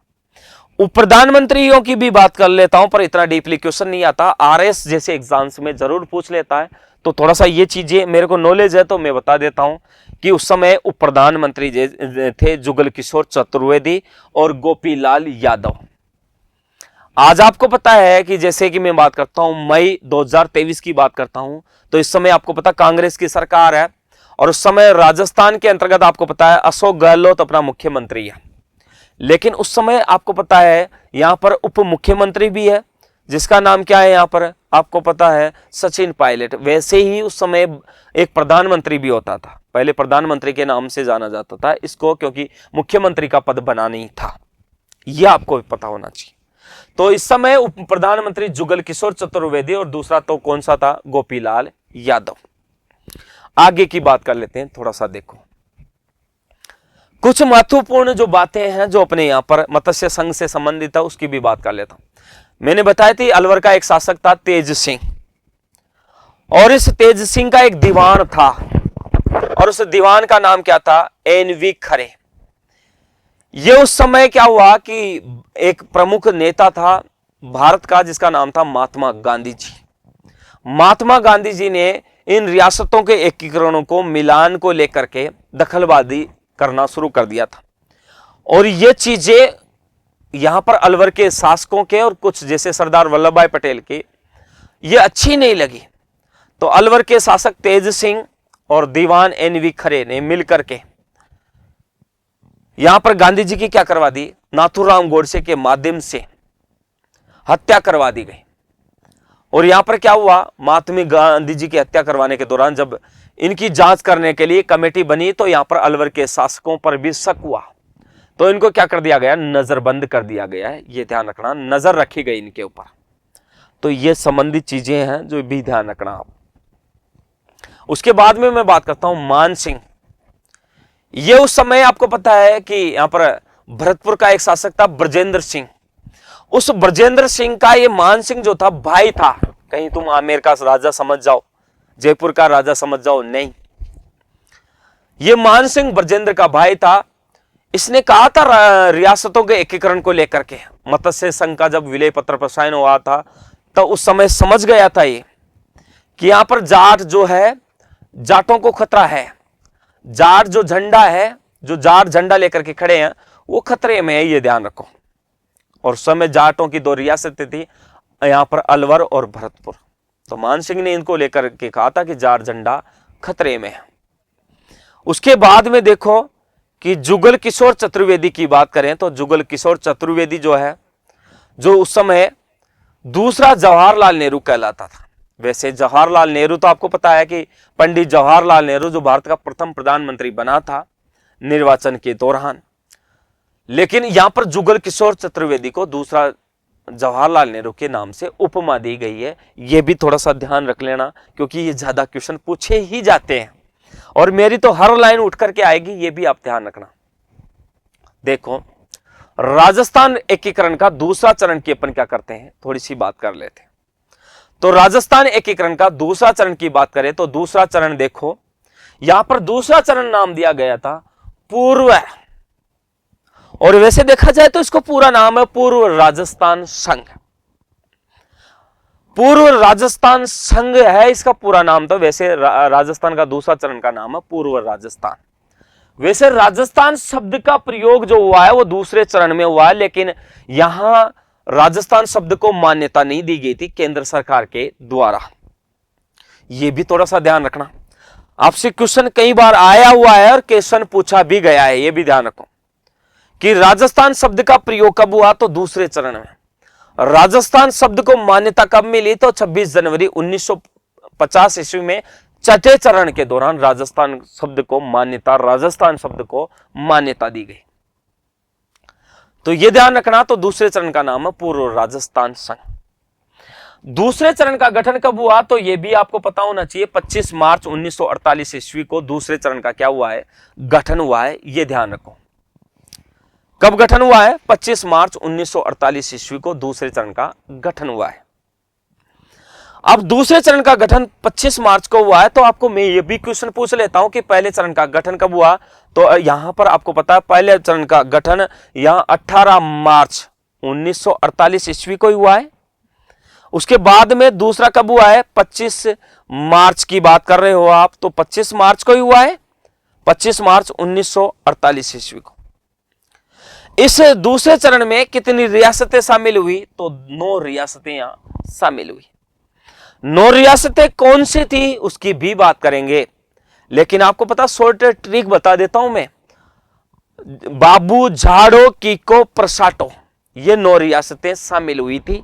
अभी वो कौन कौन सी है उसकी भी बात कर लेता हूं, लेकिन ये शॉर्ट ट्रिक है, बाबू झाड़ो कीको प्रसाटो। इस दूसरे चरण में एक ठिकाना भी मिला है और उस ठिकाने का नाम है कुशलगढ़, जो कहां पर पड़ता है, बांसवाड़ा।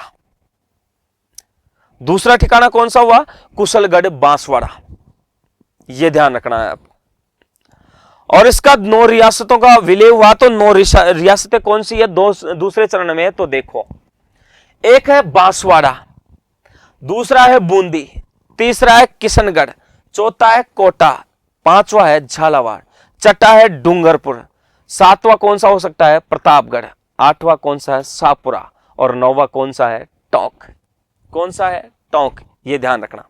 बांसवाड़ा, बूंदी, किशनगढ़, कोटा, झालावाड़, डूंगरपुर, प्रतापगढ़, शाहपुरा और टोंक। बांसवाड़ा, बूंदी, किशनगढ़, कोटा, झालावाड़, डूंगरपुर, प्रतापगढ़, शाहपुरा और टोंक, ये 9 रियासतें। लेकिन 9 रियासतों के राजाओं का नाम भी तो पता होना चाहिए। सही है या गलत है?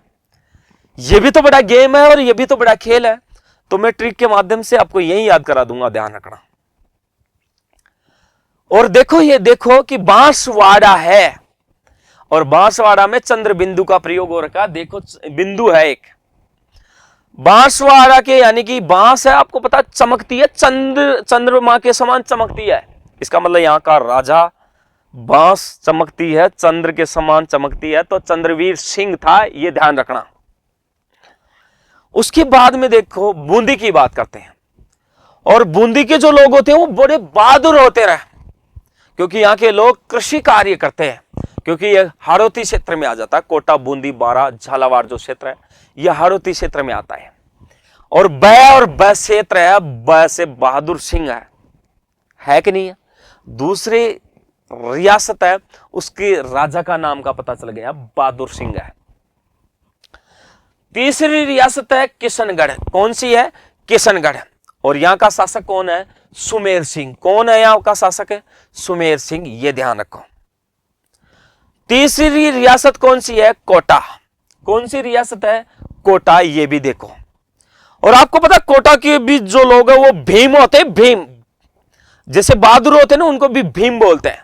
तो कोटा का शासक कौन, भीम है। ये याद कर लो आप।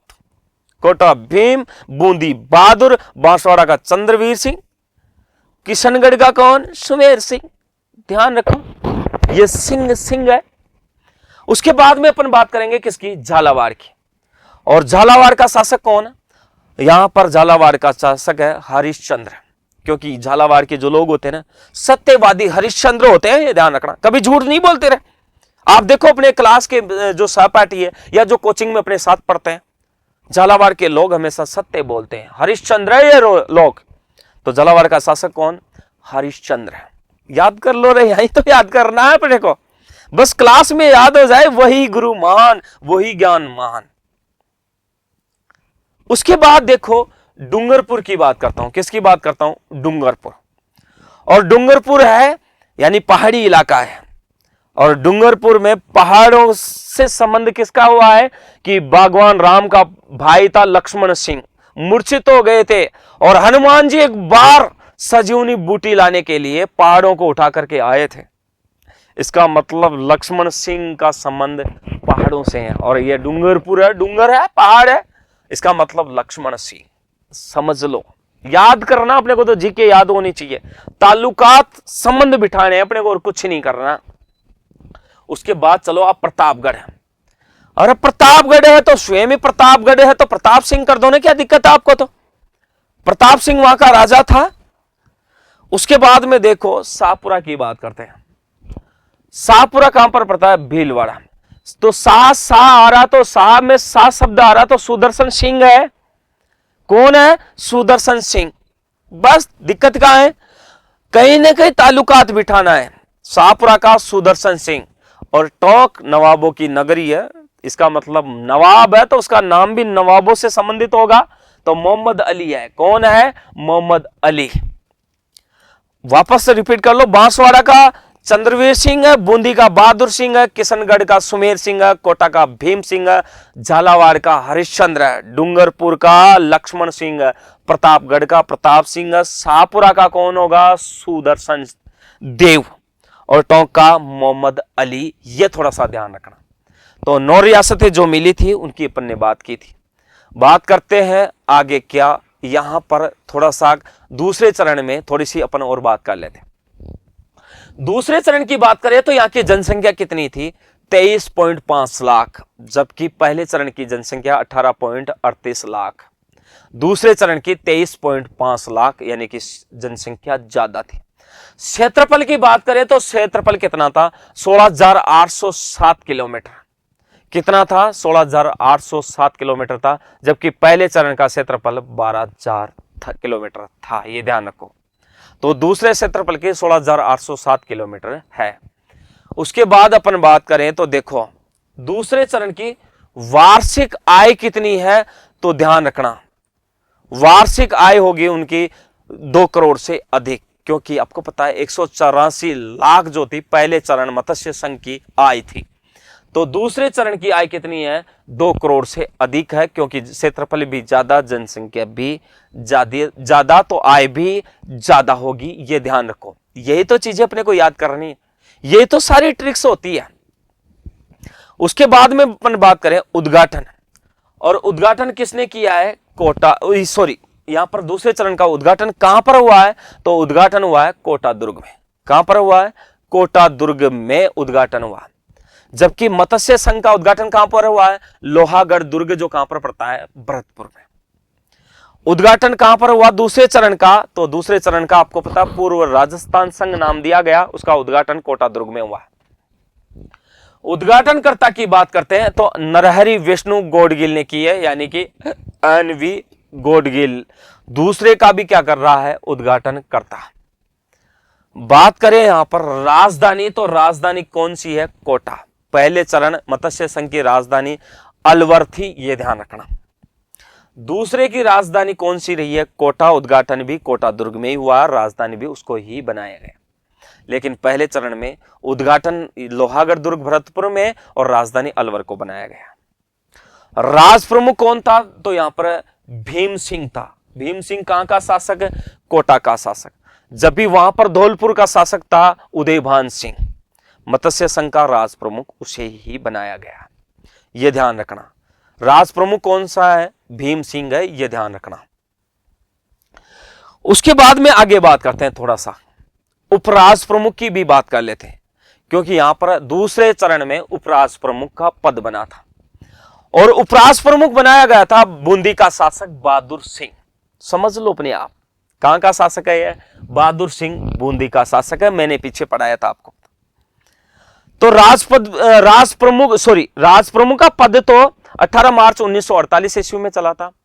और उसके बाद में दूसरे चरण 25 मार्च 1948 ईस्वी को उपराष्ट्र प्रमुख का पद बना था। और उपराष्ट्र प्रमुख पद वो शासक होगा जो पहले चरण का राज प्रमुख रहा था, लेकिन यहां पर दूसरे चरण में ऐसा नहीं हुआ था, क्योंकि बूंदी के शासक को बहादुर सिंह को उपराष्ट्र प्रमुख बना दिया गया था। यह थोड़ा सा आपको देखना है।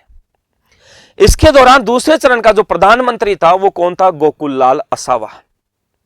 और आपको यह पता होना चाहिए, मैंने पढ़ाया था आपको कि गोकुल लाल असावा जो उस समय प्रधानमंत्री था, जिसका संबंध शाहपुरा भीलवाड़ा से था। कहां से संबंध था इसका? शाहपुरा भीलवाड़ा से इसका संबंध था, यह आपको पता होना चाहिए। तो गोकुल लाल असावा जो प्रधानमंत्री रहा दूसरे चरण का, यह आपको याद करना ही पड़ेगा। विशेषता क्या थी? तो राजस्थान शब्द का सर्वप्रथम प्रयोग इसी दूसरे चरण में हुआ है, यह आपको देखना है। राजस्थान शब्द का सर्वप्रथम जो प्रयोग हुआ है वो दूसरे चरण में हुआ। तो दूसरे चरण की विशेषता थोड़ी सी यह रही है। कोई सा एग्जाम से में जो क्वेश्चन है वो बाहर नहीं जाएगा, ये मैं कह रहा हूं आपसे। आपको विश्वास ध्यान रखना पड़ेगा, विश्वास बनाए रखना पड़ेगा, ये मैं कहता हूं। मैं जो तरीका आपको समझाने का जो तरीका यूज करता हूं, जो मेरी लैंग्वेज है, मुझे पता है कि बच्चों को बहुत आकर्षित तो करती है। बच्चे भी इस बात को जानते हैं। मेरे को भी लंबा जो संघर्ष हुआ है इस फील्ड में, काफी लंबा संघर्ष हुआ है। थोड़ा सा कुछ बातें और है, मैं उनकी भी बात कर लेता हूं यहां पर। तो देखो, चंद्रवीर सिंह बांसवाड़ा का शासक रहा था। और इस चंद्रवीर सिंह ने कहा था जब एकीकरण पर साइन किया था, क्योंकि ये दबाव में आकर के साइन कर रहा था, क्योंकि चमकता ज्यादा है ना, थोड़ा सा बांस ज्यादा चमकता है, और चंद्रवीर सिंह है वो भी ज्यादा बुद्धि ज्यादा प्रयोग करता था। तो इसने कहा है कि अगर तुम्हारे कहने से और तुम्हारे दबाव के कारण ही मैं क्या कर रहा हूं, एकीकरण पर साइन कर रहा हूं। इसका मतलब ये मत समझना मेरी आंतरिक इच्छा से, मेरी आंतरिक भावना से मैं एकीकरण पर साइन कर रहा हूं। मैं अपने डेथ वारंट पर क्या कर रहा हूं? पर हस्ताक्षर कर रहा हूं।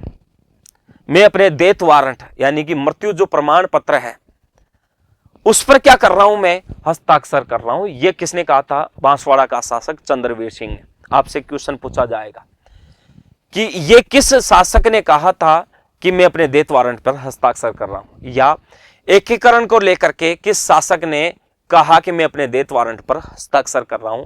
तो बांसवाड़ा का शासक चंद्रवीर सिंह। उल्टा भी कैसे भी क्वेश्चन आ सकता है, क्योंकि क्वेश्चन होते हैं। यह भी आ सकता है कि बांसवाड़ा का शासक चंद्रवीर सिंह ने एकीकरण पर हस्ताक्षर करते समय क्या कहा? तो मैं अपने डेथ वारंट पर हस्ताक्षर कर रहा हूं, यह कहा। दूसरा पॉइंट देखो आप कि यहां पर देखो शाहपुरा का जो शाहपुरा रियासत थी, और शाहपुरा रियासत थी, तो इसका मतलब सर्वप्रथम पूर्ण उत्तरदायी शासन की स्थापना और मांग इसी ने की थी। सर्वप्रथम पूर्ण उत्तरदायी शासन की स्थापना शाहपुरा रियासत में हुई थी, यह भी थोड़ा सा ध्यान रख लेना। सर्वप्रथम पूर्ण उत्तरदायी शासन की स्थापना शाहपुरा रियासत में ही हुई थी, यह ध्यान रखना। राजस्थान का एकीकरण का तीसरे चरण की भी बात करते हैं। और राजस्थान का एकीकरण का जो तीसरा चरण था उसको नाम दिया गया था संयुक्त राजस्थान संघ। पहला चरण है यहां मत्स्य संघ, दूसरा है पूर्व राजस्थान संघ, और तीसरा चरण को नाम दिया गया था संयुक्त राजस्थान संघ नाम दिया गया। इस तीसरे चरण का गठन कब हुआ? 18 अप्रैल 1948 ईस्वी। कब हुआ? 18 अप्रैल 1948 ईस्वी के अंतर्गत। तीसरा चरण का गठन कब हुआ? 18 अप्रैल 1948 ईस्वी के अंतर्गत। यह थोड़े से आपको देखना। इसमें जो था संयुक्त राजस्थान संघ, थोड़ा सा ध्यान रखना, बच्चे यही कंफ्यूज होते हैं। यहां राजस्थान संघ की बात हो रही है ना, तो राजस्थान संघ का जो प्रयोग किया गया है वो दूसरे चरण का हुआ है। इसका मतलब यह समझो आपको दूसरा जो चरण है, दूसरा चरण में किसको मिलाया गया? उदयपुर को मिलाया गया। और दूसरा चरण में उदयपुर को मिला करके तीसरा चरण बना था, उसको नाम दिया गया था संयुक्त राजस्थान संघ। और दूसरे चरण में आपको पता, मैंने ट्रिक बताई थी, बाबू झाड़ो की को प्रसाटो, यानी कि बांसवाड़ा बूंदी है, बांसवाड़ा है, बूंदी है, और इसके अलावा सॉरी एक बार वापस आपको रिपीट कर देता हूं, बांसवाड़ा बूंदी किशनगढ़ कोटा, झालावाड़, डूंगरपुर, प्रतापगढ़, शाहपुरा और टोंक, ये रियासतें थी दूसरे चरण में, आपको पता होना चाहिए। इनको मिला करके उदयपुर को और मिला दिया और इसके दौरान तीसरा चरण बन गया, उसको नाम दे दिया गया संयुक्त राजस्थान संघ। क्या नाम दे दिया गया? संयुक्त राजस्थान संघ नाम दे दिया गया। इसका मतलब दूसरे चरण का पूर्व राजस्थान संघ है, लेकिन उसको तोड़ करके तीसरा चरण बना दिया गया, तो इसका मतलब नाम दे दिया गया संयुक्त राजस्थान संघ। उदयपुर मिलाया गया दूसरे चरण में।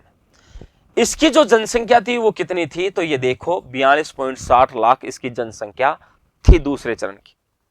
इसका क्षेत्रफल कितना था? तो देखो 29,777 किलोमीटर था। ये थोड़ा सा ध्यान रखो, कितना था?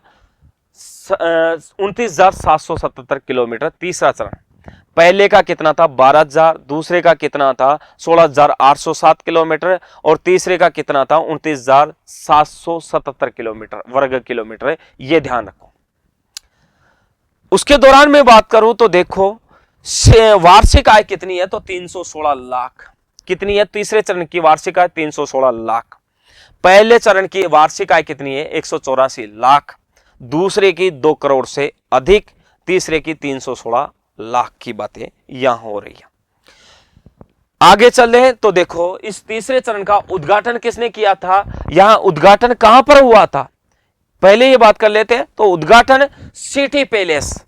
सिटी पैलेस आपको पता है जयपुर में भी पड़ता है, लेकिन सिटी पैलेस उदयपुर में भी पड़ता है। कहां पर पड़ता है? ये उदयपुर में भी पड़ता है, ये भी देखना है।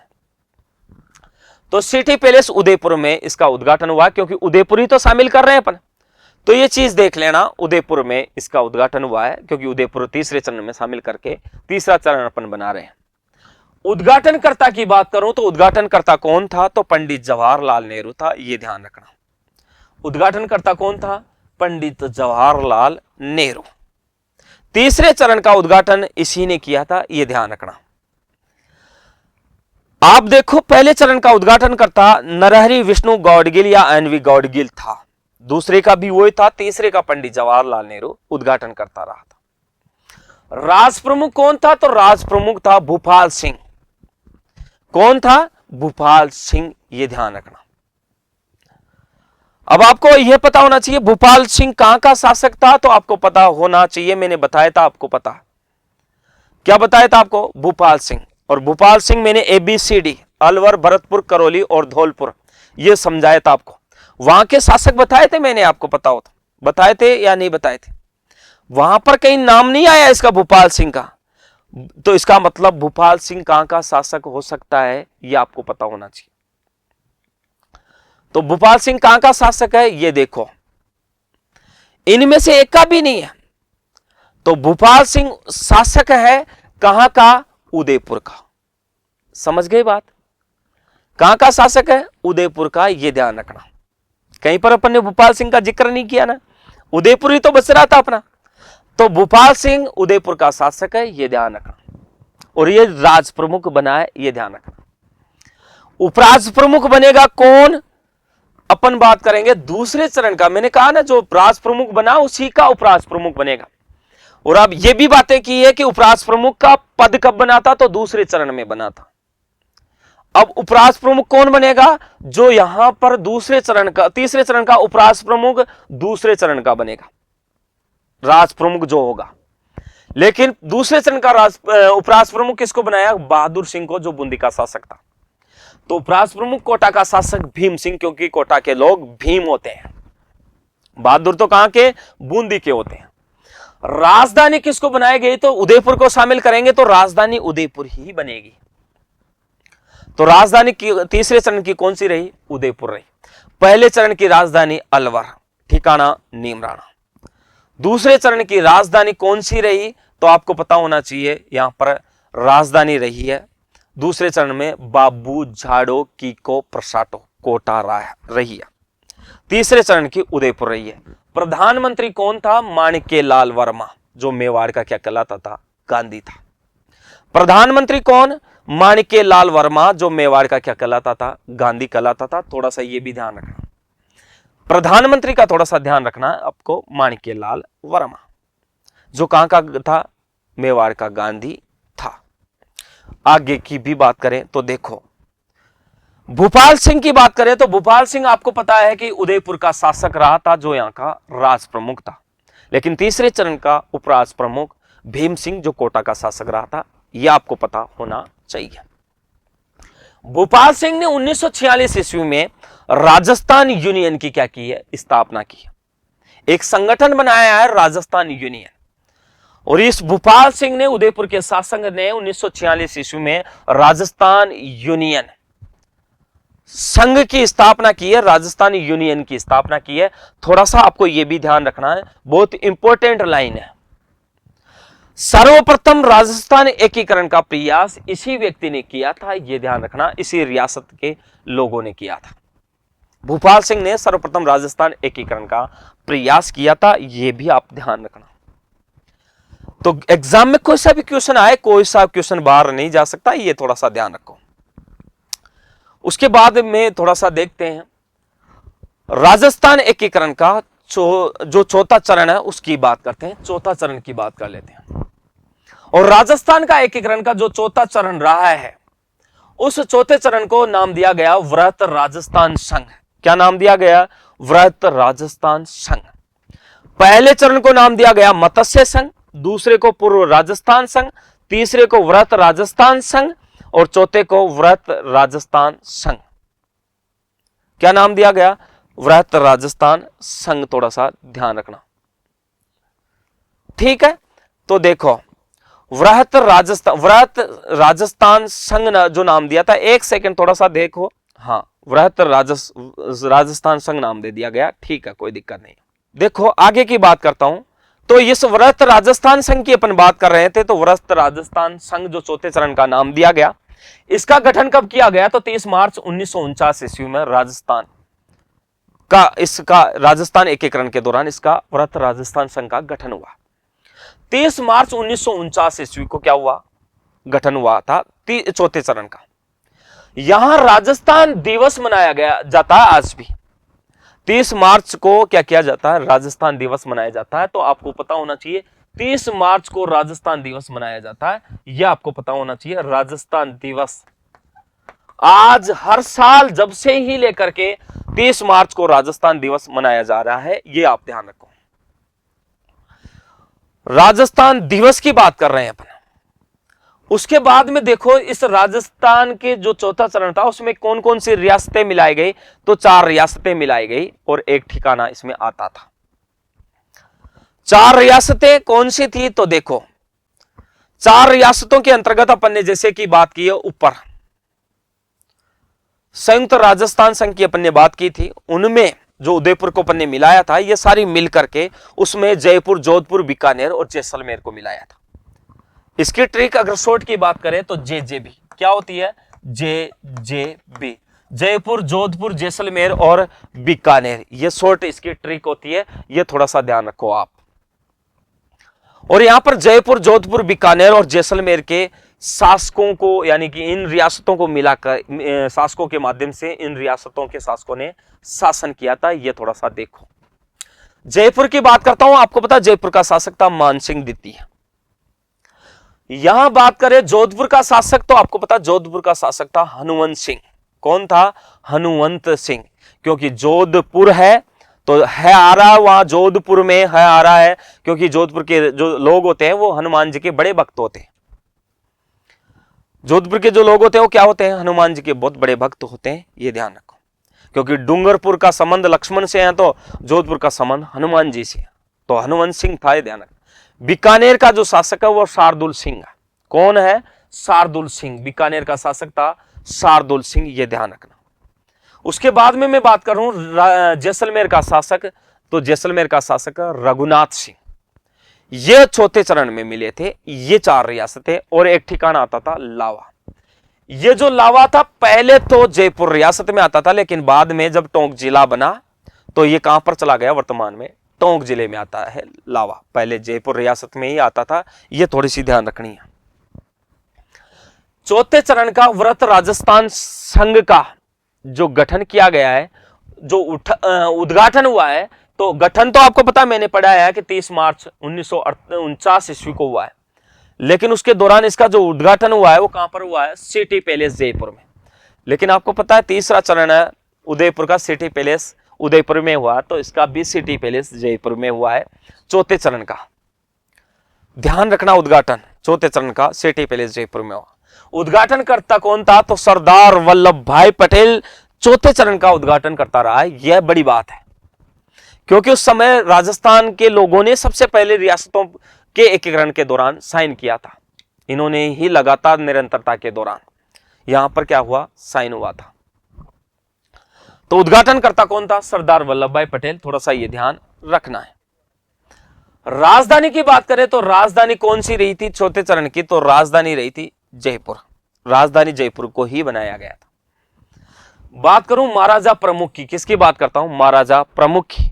तो महाराजा प्रमुख कौन था? भूपाल सिंह। महाराजा प्रमुख इसी दौरान, इसी चौथे चरण के दौरान महाराजा प्रमुख का पद स्थायी कर दिया गया था, आजीवन के लिए कर दिया गया था।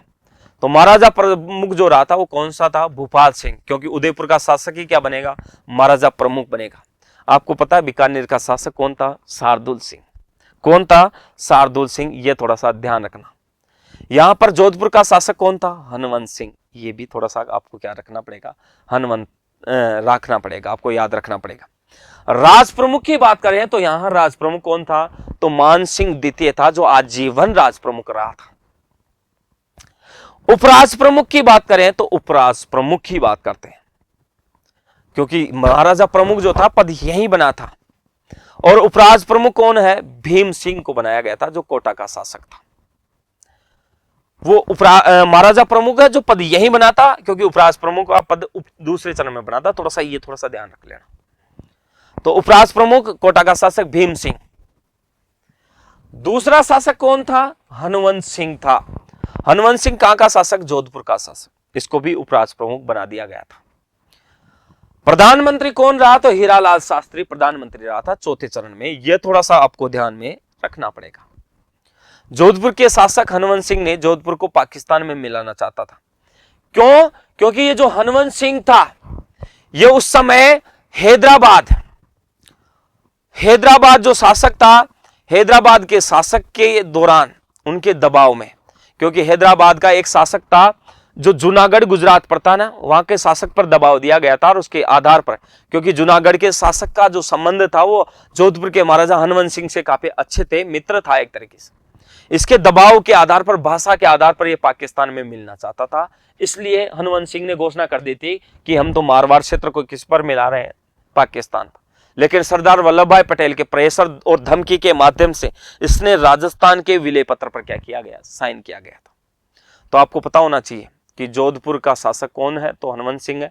जोधपुर किस में मिलना चाहता था? तो पाकिस्तान में। किसके सहयोग से पाकिस्तान भारत में मिला? तो सरदार वल्लभ भाई पटेल के सहयोग से मिला था। ये थोड़ा सा आपको पता होना चाहिए। इसको मिलने के मतलब, अब जोधपुर के शासक ने कहा कि हम राजस्थान में मिले क्यों? हमें क्या फायदा? बाकी के रियासतों के जो राजा थे वो भी कहे कि हम राजस्थान के एकीकरण के विलय पत्र पर साइन करें, तो करें क्यों? हम मिल तो गए, लेकिन विलय पत्र पर तो साइन नहीं हुआ, क्योंकि विलय पत्र पर तो साइन होना बाकी था अभी। तो उसको देखते हुए सत्यनारायण राव समिति का गठन किया गया। कौन सी समिति का? सत्यनारायण राव समिति का गठन किया गया कि आपको भी फायदा दिया जाएगा। सरदार वल्लभ भाई पटेल के दौरान इस समिति के तहत, सत्यनारायण राव समिति के तहत, यहां पर राजधानी को लेकर के भी विवाद था। यहां पर उदयपुर वाले कह रहे थे कि राजस्थान की राजधानी होगी उदयपुर। जयपुर वाले लोग कहने लगे, जयपुर के शासक कहने लगा कि राजधानी राजस्थान की तो जयपुर ही रहेगी। बाद में दोनों को लेकर के झगड़ा भी हुआ, लेकिन सत्यनारायण राव समिति के माध्यम से राजधानी बनाया गया। किसको? जयपुर को। वनों को लेकर के वनों को भी सुरक्षा प्रदान करने के लिए एक विभाग का गठन किया गया, नाम दिया गया वन विभाग। और इस वन विभाग का मुख्यालय रख दिया गया कोटा, क्योंकि कोटा क्षेत्र जो आता था पहले, हाड़ौती जो क्षेत्र था उसमें सर्वाधिक वन थे, जंगल ज्यादा थे वहां। तो वन विभाग उसको दे दिया कि वन विभाग तुझे दिया। उसके बाद में न्याय विभाग जो था, न्याय विभाग किसको दिया गया? जोधपुर को। क्योंकि आपको पता, न्याय जो आज भी राजस्थान का जो उच्च न्यायालय है वो जोधपुर में है, उसकी खंडपीठ जयपुर में पड़ती है। ये बात अलग है, क्योंकि राजधानी क्षेत्र में खंडपीठ बना दिया जाता है, ये कोई बड़ी बात नहीं। लेकिन न्याय जो है, न्याय का मुख्यालय जो है वो जोधपुर ही है।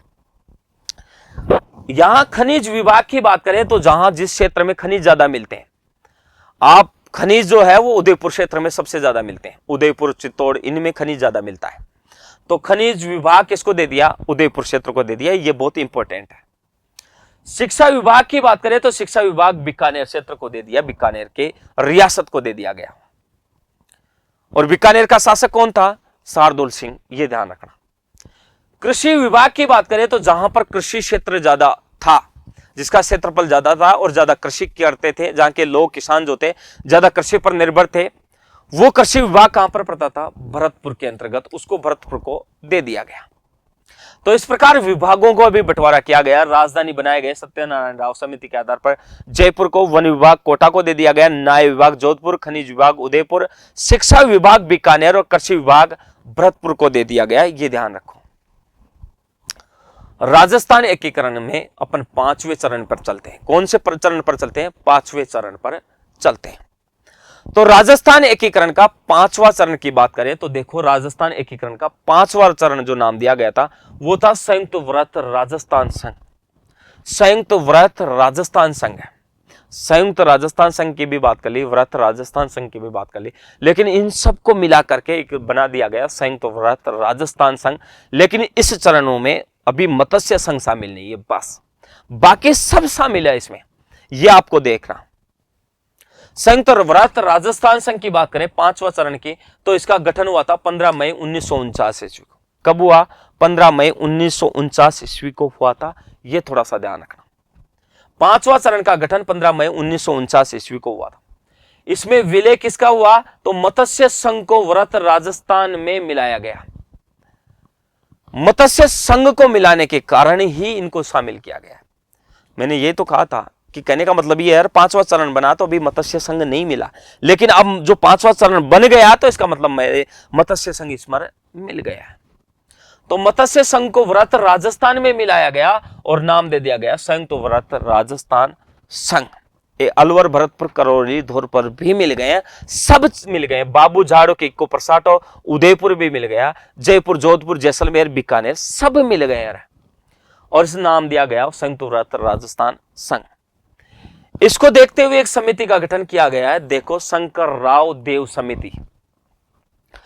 इस शंकर राव देव समिति के समय क्या हुआ? यहां राजधानी को लेकर के विवाद भी पैदा हुआ और इस समिति ने, यहां पर इस समिति में 3 लोगों को शामिल किया गया। स्वयं जिस व्यक्ति ने यह समिति बनाया उसका नाम था शंकर राव। शंकर राव को भी शामिल कर लिया गया, प्रभु दयाल को भी शामिल कर लिया गया, R.K. सिद्धावा को भी क्या कर लिया गया? शामिल कर लिया गया। ये ध्यान रखो, शंकर राव देव, ये ध्यान रखना, प्रभु दयाल है, R.K. सिद्धावा है, ये शंकर राव देव समिति में शामिल थे। ये थोड़ा सा ध्यान रखना। यहां बात करें तो इसकी राजधानी किसको बनाए? तो जयपुर राजधानी रहेगी, अब हमेशा स्थायी राजधानी हो चुकी है। अपन ने बात कर रहे थे कि यहां पर महाराजा प्रमुख है और इसकी भी तो बात कर रहे थे अपन, राज प्रमुख है। तो महाराजा प्रमुख तो भूपाल सिंह आजीवन बन गए, राज प्रमुख था मान सिंह द्वितीय था, आजीवन बन गए। अब क्या चाहिए अपने को? तो राजधानी जयपुर को बना दी गई। महाराजा प्रमुख है, आपको पता है, भूपाल सिंह, और भूपाल सिंह है तो उदयपुर का शासक रहा था, ये महाराजा प्रमुख रहेंगे। राज प्रमुख है तो आपको पता है मान सिंह द्वितीय आजीवन रहेंगे। प्रधानमंत्री की बात कर रहे थे तो हीरालाल शास्त्री था, ये आपको अपन ने पीछे भी बातें की। आगे बात करें तो राजस्थान एकीकरण का जो छठा चरण है उसकी भी बातें कर लेते। तो राजस्थान एकीकरण के छठे चरण की बात करें तो छठा चरण देखो एक बार, इस छठे चरण को नाम दिया गया राजस्थान संघ। पहले को नाम दिया गया यहां मत्स्य संघ, उसके बाद में पूर्व राजस्थान संघ, उसके बाद में आपको पता संयुक्त राजस्थान संघ, उसके बाद में व्रत राजस्थान संघ, फिर उसके बाद में संयुक्त व्रत राजस्थान संघ, उसके बाद में राजस्थान संघ। और इस राजस्थान संघ का जो छठा चरण है उसका गठन हुआ 26 जनवरी 1950 ईस्वी। कब हुआ है? 26 जनवरी 1950 ईस्वी को। अब 26 जनवरी 1950 ईस्वी को इस छठे चरण का गठन हुआ है। इसमें आपको पता राजस्थान को क्या दी गई है? मान्यता दी गई है, यह ध्यान रखना। राजस्थान शब्द का जो प्रयोग हुआ वो 18 अप्रैल की बातें हैं, 1848 ईस्वी की बातें है। इसका मतलब 18 अप्रैल 1848 की बातें नहीं है ये। आपको पता दूसरा चरण कब गठित हुआ है? तो यहां 25 मार्च 1948 को हुआ है। ये ध्यान रखना, मैं आपसे ये जान रहा था। तो दूसरे चरण में हुई है और वो है 25 मार्च 1948 ईस्वी। दूसरे चरण में राजस्थान शब्द का प्रयोग हुआ है, ये आप देखो। लेकिन यहां पर राजस्थान शब्द को जो मान्यता दी है वो 26 जनवरी 1950 ईस्वी को मिली है और इसको नाम दिया राजस्थान संघ। यहां बात करें कि इसमें किसको मिलाया गया, तो सिरोही क्षेत्र को मिलाया गया। सिरोही क्षेत्र में आबू और देलवाड़ा आते थे, लेकिन ये अलग से स्वतंत्र, अपने आप को स्वतंत्र मान रहे थे, इसलिए ये दोनों क्षेत्र मिले नहीं। अभी सिरोही को मिला दिया गया, सिरोही मिलने के लिए तैयार हो गए, लेकिन आबू और देलवाड़ा छोटे क्षेत्र थे, इसलिए अपन चाहते थे कि सिरोही में मिल जाए अभी, और ये आबू देलवाड़ा को ही नाम दे दे अपन सिरोही, लेकिन मिले नहीं तो भी पृथक थे। राजधानी बना दी गई जयपुर को। महाराजा प्रमुख तो पता था, उदयपुर का शासक भूपाल सिंह था। राज प्रमुख मान सिंह द्वितीय जो जयपुर रियासत का क्या था, शासक था, स्थायी हो गए थे। मुख्यमंत्री की बात करें तो हीरालाल शास्त्री था ही। उसके दौरान बात करते हैं आगे, देखो 26 जनवरी 1950 को अपने प्रदेश को विधिवत रूप से राजस्थान नाम दिया गया था। बिल्कुल सही बात थी, अपने बातें की है। हीरालाल शास्त्री राजस्थान के प्रथम मुख्यमंत्री बने थे और प्रथम मनोनीत मुख्यमंत्री भी यही थे। हीरालाल शास्त्री राज्य के प्रथम मुख्यमंत्री थे, ये थोड़ा सा ध्यान रखो। राज्य के प्रथम मनोनीत मुख्यमंत्री कौन थे, तो आपको पता हो हीरालाल शास्त्री ऐसे थे। उसके बाद बात करते हैं, देखो जो वर्तमान नाम दिया गया राजस्थान, वो कौन सा था, 7वां चरण था, और राजस्थान एकीकरण का 7वें चरण की भी अपन बात करते हैं। अंतिम चरण था, क्योंकि 7 चरणों की अपन बातें कर रहे थे। तो अंतिम चरण जिसका नाम क्या है, वर्तमान राजस्थान, जिसका गठन कब हुआ है, 1 नवंबर 1956 ईस्वी को। गठन कब हुआ है, 1 नवंबर 1956 ईस्वी को राजस्थान के 7वें चरण, अंतिम चरण का गठन हुआ है। विलय की बात करें तो यहां विलय किसका हुआ है, तो आपको पता, मैंने कहा था कि यहां अजमेर जो आबू देलवाड़ा है, यह आबू देलवाड़ा पहले सिरोही में नहीं मिला था, इसलिए अब मिल गया। उसके अलावा बात करता हूं अजमेर मेरवाड़ा की। किसकी बात करता हूं, अजमेर मेरवाड़ा, यह भी क्या हुआ, इसमें शामिल हो गया। अब आपको पता अजमेर मेरवाड़ा शामिल हो गया, लेकिन उस समय क्या हुआ, कुछ क्षेत्र राजस्थान में आता था, जैसे मध्य प्रदेश में था पहले मंदसौर, इस मंदसौर को तोड़ करके राजस्थान में मिलाया गया। और इस दौरान ये जो मंदसौर क्षेत्र में आपको पता है, इसमें एक स्थान पड़ता है सुनेल टप्पा, वो राजस्थान में शामिल हो गया। और राजस्थान का एक क्षेत्र पड़ता है जो सिरोंज क्षेत्र है, वो क्षेत्र अपने एमपी को क्या कर दिया, सौंप दिया गया, और एमपी में शामिल हो गया और अपने यहां पर सुनेल टप्पा शामिल हो गया। 7वें चरण में इनको सबको शामिल करके वर्तमान राजस्थान जो है, राजस्थान नाम दिया गया। इसको लेकर के एक समिति का गठन किया गया था, फैजल अली समिति। यह थोड़ा सा ध्यान रखना, कौन सी समिति हुई थी, फैजल अली समिति का गठन हुआ था। यह भी कुछ बातें इंपॉर्टेंट है जो अपन देखते हैं। 1956 में आपको पता है राज प्रमुख के स्थान पर राज्यपाल का पद गठित हुआ था। आपको यह भी पूछा जा सकता है कि राज प्रमुख का पद गठित हुआ था, तो राज प्रमुख का पद 18 मार्च 1948 ईस्वी को गठित हुआ था। आपको यह भी पता होना चाहिए कि इस दौरान उपराज प्रमुख का पद कब गठित हुआ था, तो इस दौरान देखो 25 मार्च की बातें नहीं है, कब की बातें, फिर 25 मार्च की ही बातें, 1948 ईस्वी की बातें। दूसरे चरण में यहां पर उपराज प्रमुख का पद हुआ था। इसके दौरान आपको पता है राज्यपाल का पद कब से सृजित हुआ, तो 1 नवंबर 1956 ईस्वी में इसके स्थान पर, राज प्रमुख के स्थान पर राज्यपाल का पद गठित किया गया। राज्य के प्रथम राज्यपाल कौन थे, तो यहां पर गुरुमुख नियाल सिंह थे, जो पंजाब के निवासी थे। कहां के निवासी थे ये, पंजाब के निवासी गुरुमुख नियाल सिंह। राज्य के प्रथम राज्यपाल कौन थे, गुरुमुख नियाल सिंह, जो पंजाब के क्या थे, राज्यपाल थे। यह भी आपको पता होना चाहिए कि राजस्थान दिवस कब मनाया गया। तो राजस्थान दिवस मनाया भी गया और मनाया भी जाता है, 30 मार्च को मनाया जाता है। पहला राजस्थान दिवस 30 मार्च 1949 ईस्वी को मनाया जाता है, या कब मनाया जाता है, तो 30 मार्च 1949 ईस्वी को ही मनाया गया था, लेकिन हर साल 30 मार्च को मनाया जाता है, ये ध्यान रखना। राजस्थान स्थापना दिवस 1 नवंबर को, पहला स्थापना दिवस 1 नवंबर 1956 को। हर साल राजस्थान स्थापना दिवस मनाया जाता है, तो 1 नवंबर को मनाया जाता है। यह राजस्थान दिवस है, यह स्थापना दिवस है। तो स्थापना दिवस 1 नवंबर 1956 को मनाया गया था और मनाया जाता है 1 नवंबर को, और साल राजस्थान दिवस 30 मार्च को मनाया जाता है। रियासती विलय पत्र पर हस्ताक्षर करने वाले, किस किसने रियासती विलय पत्र पर सबसे पहले हस्ताक्षर किया, तो राजस्थान की प्रथम रियासत थी बीकानेर, और बीकानेर का एक शासक था शार्दुल सिंह। तो राजस्थान की प्रथम रियासत बीकानेर रियासत थी और वहां का शासक था शार्दुल सिंह, जिसने सबसे पहले राजस्थान एकीकरण के विलय पत्र पर साइन किया था।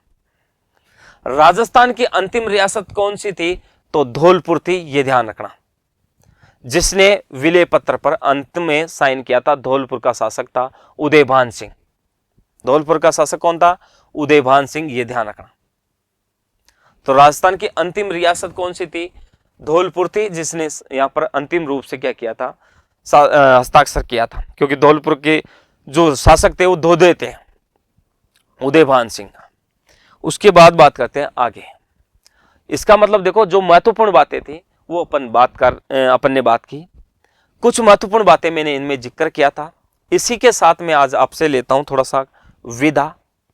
मिलेंगे फिर नए जोश के साथ और नए टॉपिक के साथ। इसी के साथ आप मुझे दीजिए इजाजत।